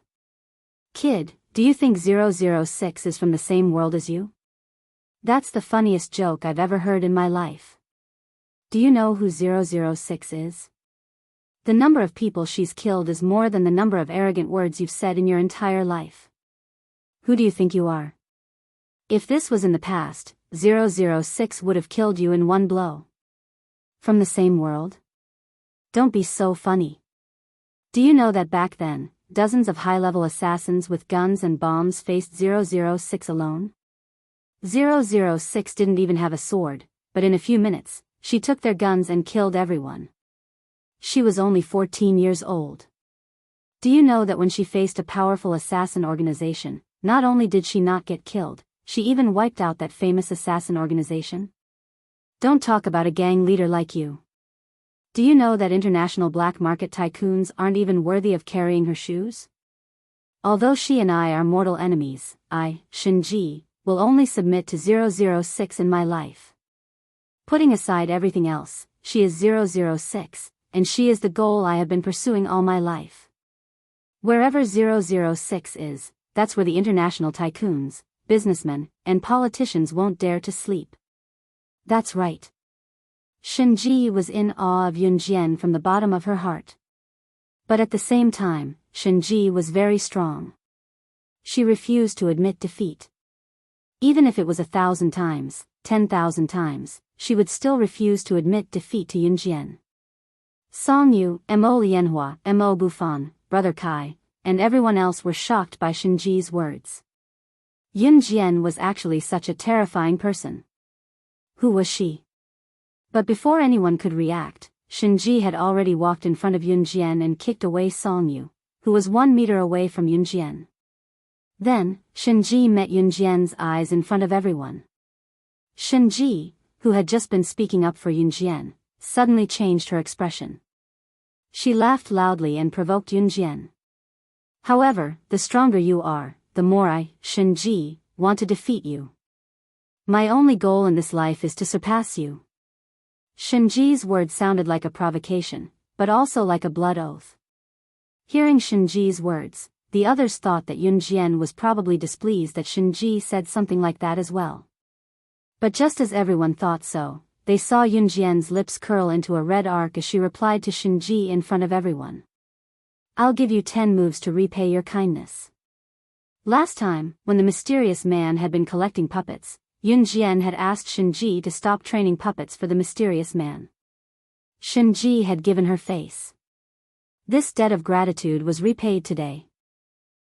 Then I won't hold back. Shinji, who had been speaking up for Yunjian a second ago, now looked like he was dealing with an enemy. He mercilessly swung his sword at Yunjian. The surrounding passers-by, as well as all the university students who were invited here, were so scared that they retreated to the corner. Although they didn't leave and waited to watch the show, they were still scared witless. Yunjian. Song Yu wanted to go help Yunjian, but when someone pulled him back to the corner, he pretended to be worried about Yunjian, but he didn't break free. Both Yunjian and this woman who called herself Shinji had swords in their hands. But the second before he swung his sword, he heard Shinji look at Yunjian. Then, in front of everyone, he sneered at the cowering Song Yu. TSK, coward. Kid, 006 isn't someone a piece of trash like you can covet. You and she are from 2 completely different worlds. Even if you're the son of an international arms tycoon, you're dreaming if you want to be in the same world as 006. Go to hell, eh?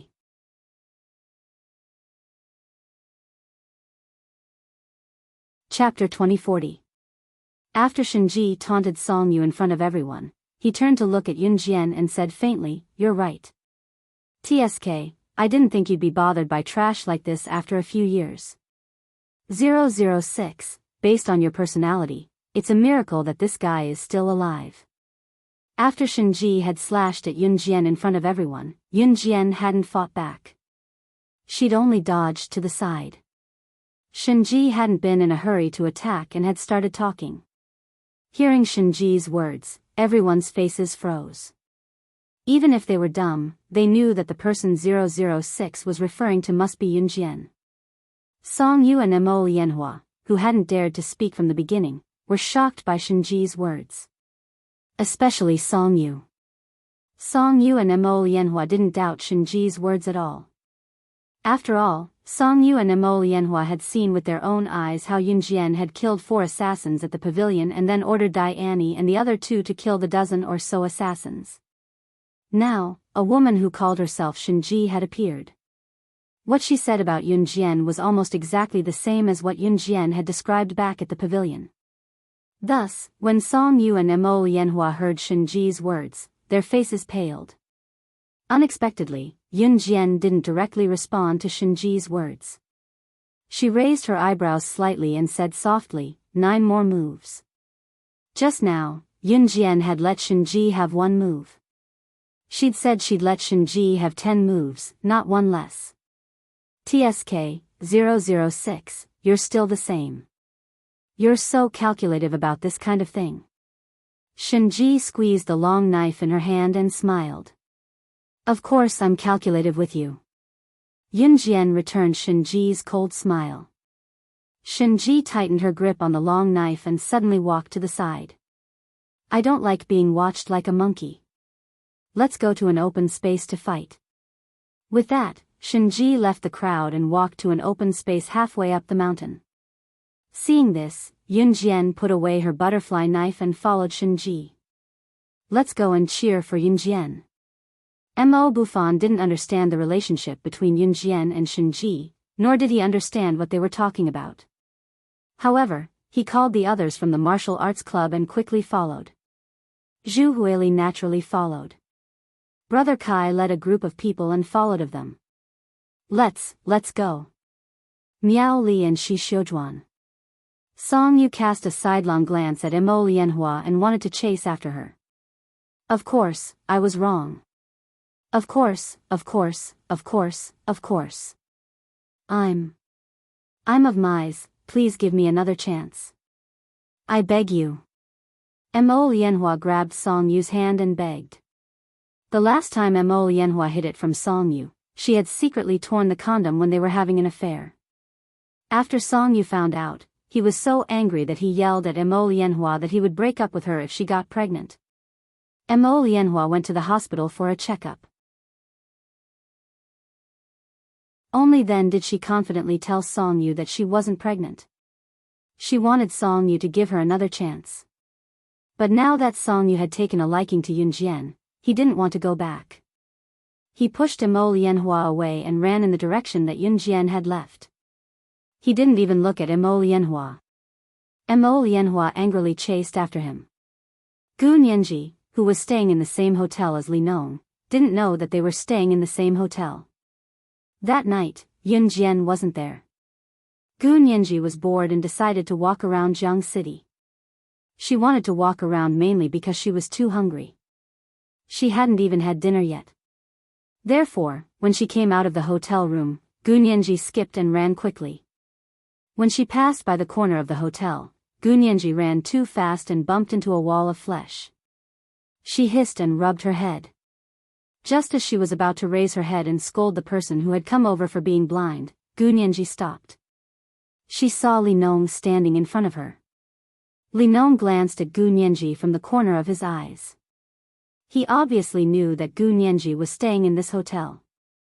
Then, the words that came out of Li Nong's mouth made Gu Nianji want to tear his mouth apart on the spot. However, he had a cold expression on his face. On the outside, he said to Gu Nianji, "What a coincidence. I was just about to look for you. The last time you sat on my lap, I felt very comfortable. Your butt is so springy and fleshy. I like it very much. Can you let me touch it again, eh?"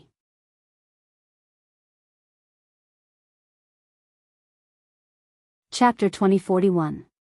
Last time, Gu Nianji accidentally fell into Li Nong's arms and even threw him to the ground.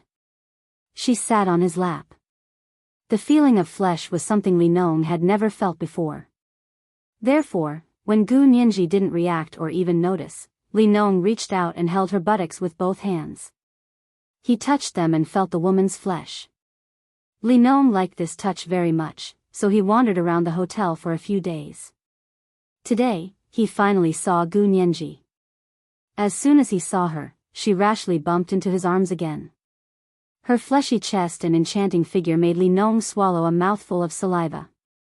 Therefore, the well-dressed Li Nong couldn't help but say such words. "I like it very much. Can you let me touch it again?" In the past, Li Nong was on the same side as the gods on the God continent. However, Li Nong was talented and had a low status. Those gods never gave Li Nong face and didn't even want to talk to him. If Li Nong was talented and had a low status, those gods would probably rush to talk to Li Nong. After all, to them, standing together with a piece of trash could highlight their status and nobility. In the god continent, Li Nong was isolated, which meant that he didn't have much contact with the gods, let alone female gods. Li Nong didn't even know that it was common sense not to touch a woman's buttocks. However, Gu Nianji, who called herself a matchmaker in the Yulong continent, knew. What did you say? Gu Nianji first hugged her chest with her hands, then suddenly realized that Li Nong wanted to touch her buttocks. She then put her hands under her waist to protect her buttocks. Then, she looked at Li Nong with a covetous expression, as if to say, if you dare touch my buttocks, I will definitely teach you a lesson. Pervert. I'm telling you, if you dare touch a single hair on my head, I will never let you off. Gu Nianji protected her buttocks and shouted at Li Nong. Seeing Gu Nianji holding her buttocks as if she was protecting her life, Li Nong frowned and asked, Why? Why? Why are you still asking why? Are all the gods on the god continent so shameless? Shameless. Gu Nianji's cheeks were red. She looked at Li Nong and shouted these words with a red face. As she spoke, Gu Nianji wanted to turn around and walk around to get out of the shameless Li Nong's field of vision. Do you want to go to the divine continent? Suddenly, Li Nong's magnetic male voice sounded from behind Gu Nianji. Gu Nianji didn't turn around because she was attracted by the pleasant and magnetic voice, but because she heard what Li Nong said. She suddenly stopped in her tracks, then stuck her head out and slowly turned her head back to look at him. Facts proved that Li Nong's words were very tempting. Can you really take me to the divine continent? Gu Nianji couldn't help swallowing when she heard this and asked again. Yes. Li Nong nodded. One had to know that to the people of the myriad continents, going to the gods' continent was their lifelong wish. After all, to the people of the myriad continents, the gods' continent was a place limited to legends. If they were able to travel around the gods' continent, some of the people on the myriad continents would die without regrets. Really? Are you telling the truth? Then bring me there quickly. Gu Nianji clasped her hands, which were covering her buttocks, and put them by her mouth. She pouted and looked at Li Nong with her little eyes blinking. Gu Nianji, who had just called herself sister, instantly turned into a little woman. My condition just now. Li Nong mentioned it. Gu Nianji clenched her fists and waved them in a place where Li Nong couldn't see. Then she said weakly, then I can only do it once. Once. As soon as Gu Nianji agreed softly, Li Nong,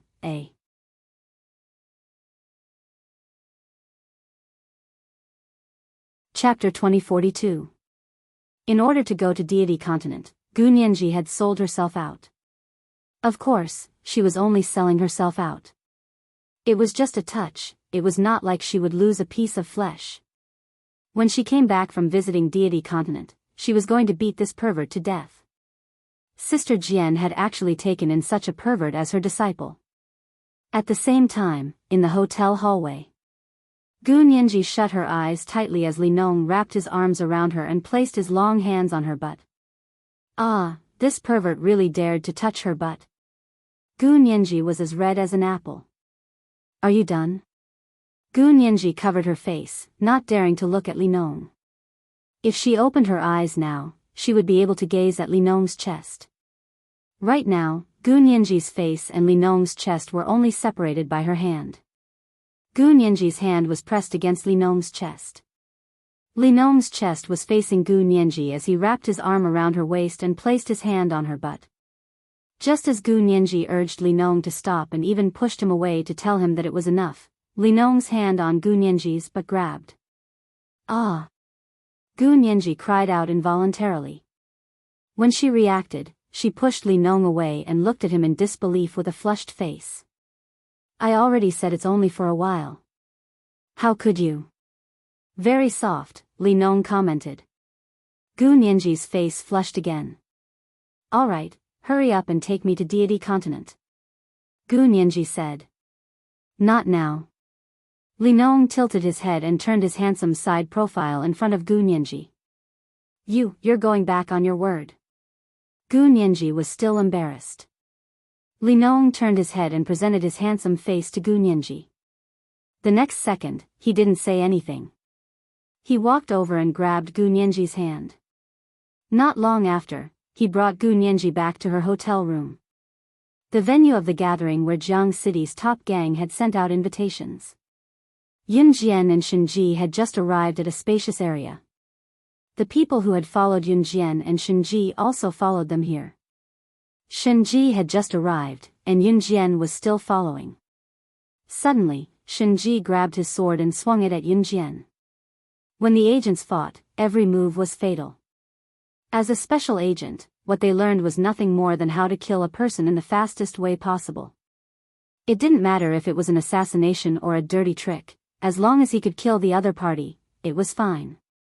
He watched as Yun Jian and Shen Ji walked into the open space and started fighting before they even said anything.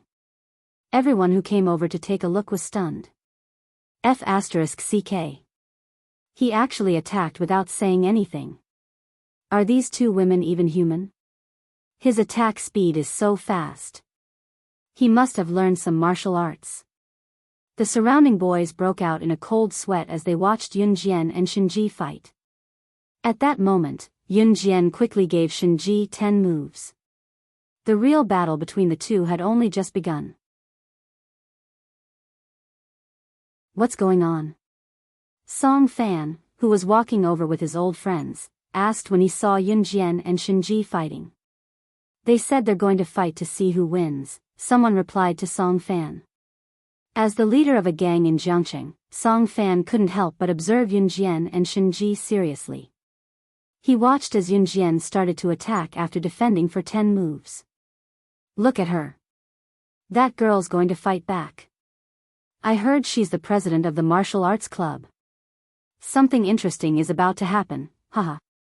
Someone couldn't help but get excited when he saw this. But just as everyone's excited voices died down, Yun Jian and Shen Ji's figures went from the initial quick exchange to the speed at which they exchanged moves so fast that they couldn't be seen with the naked eye. Seeing this scene, everyone's jaws dropped. Just as everyone's hearts tightened, Yun Jian had already used her butterfly knife to deflect Shen Ji's long sword. Shen Ji's long sword was flung dozens of meters away. Then, she moved sideways and circled behind Shen Ji. At the same time, Yun Jian's butterfly knife was pressed against Shen Ji's back, where his heart was. You lost. Yun Jian's crisp voice echoed throughout the arena. Yun Jian and Shen Ji had only been fighting for a minute. When experts fought, every move was fatal. The stronger they were, the faster they exchanged moves. Even though it was only a minute, Yun Jian and Shen Ji had already exchanged hundreds of moves. Neither of them showed any mercy. Anyone who could exchange hundreds of moves with Yun Jian was undoubtedly the best in the world. 006, 2 years have passed. You're even stronger than before. Shen Ji chuckled with Yun Jian's butterfly knife pressed against his back. You've improved a lot too. Yun Jian sheathed her knife. If 2 years isn't enough, then 10 years. 006, I'll definitely surpass you. Shen Ji said as he walked towards his long sword. He planned to pick it up and leave. Yun Jian admired Shen Ji's unyielding spirit. She looked at Shen Ji's back and said in front of everyone, whether it's 10 years or 20 years, I'll be waiting. But as always, you'll always be my defeated opponent. Shen Ji snorted and bent down to pick up his sword. However, at that moment, a middle-aged man standing next to Song Fan suddenly pointed at Shen Ji's sword and said in a trembling voice, That sword. That sword. The mark on the sword. Song Fan, could it be that the woman your son is fighting with is Shura Shen Ji, number 2 on the assassin ranking? Legend has it that Shura Shen Ji has only ever taken one person as her opponent. That person is Slaying God, number 1 on the international secret agent ranking. That girl, could it be? You're tuning into the Romantic Tales YouTube channel. Don't forget to subscribe and join us on this journey to catch the most captivating stories.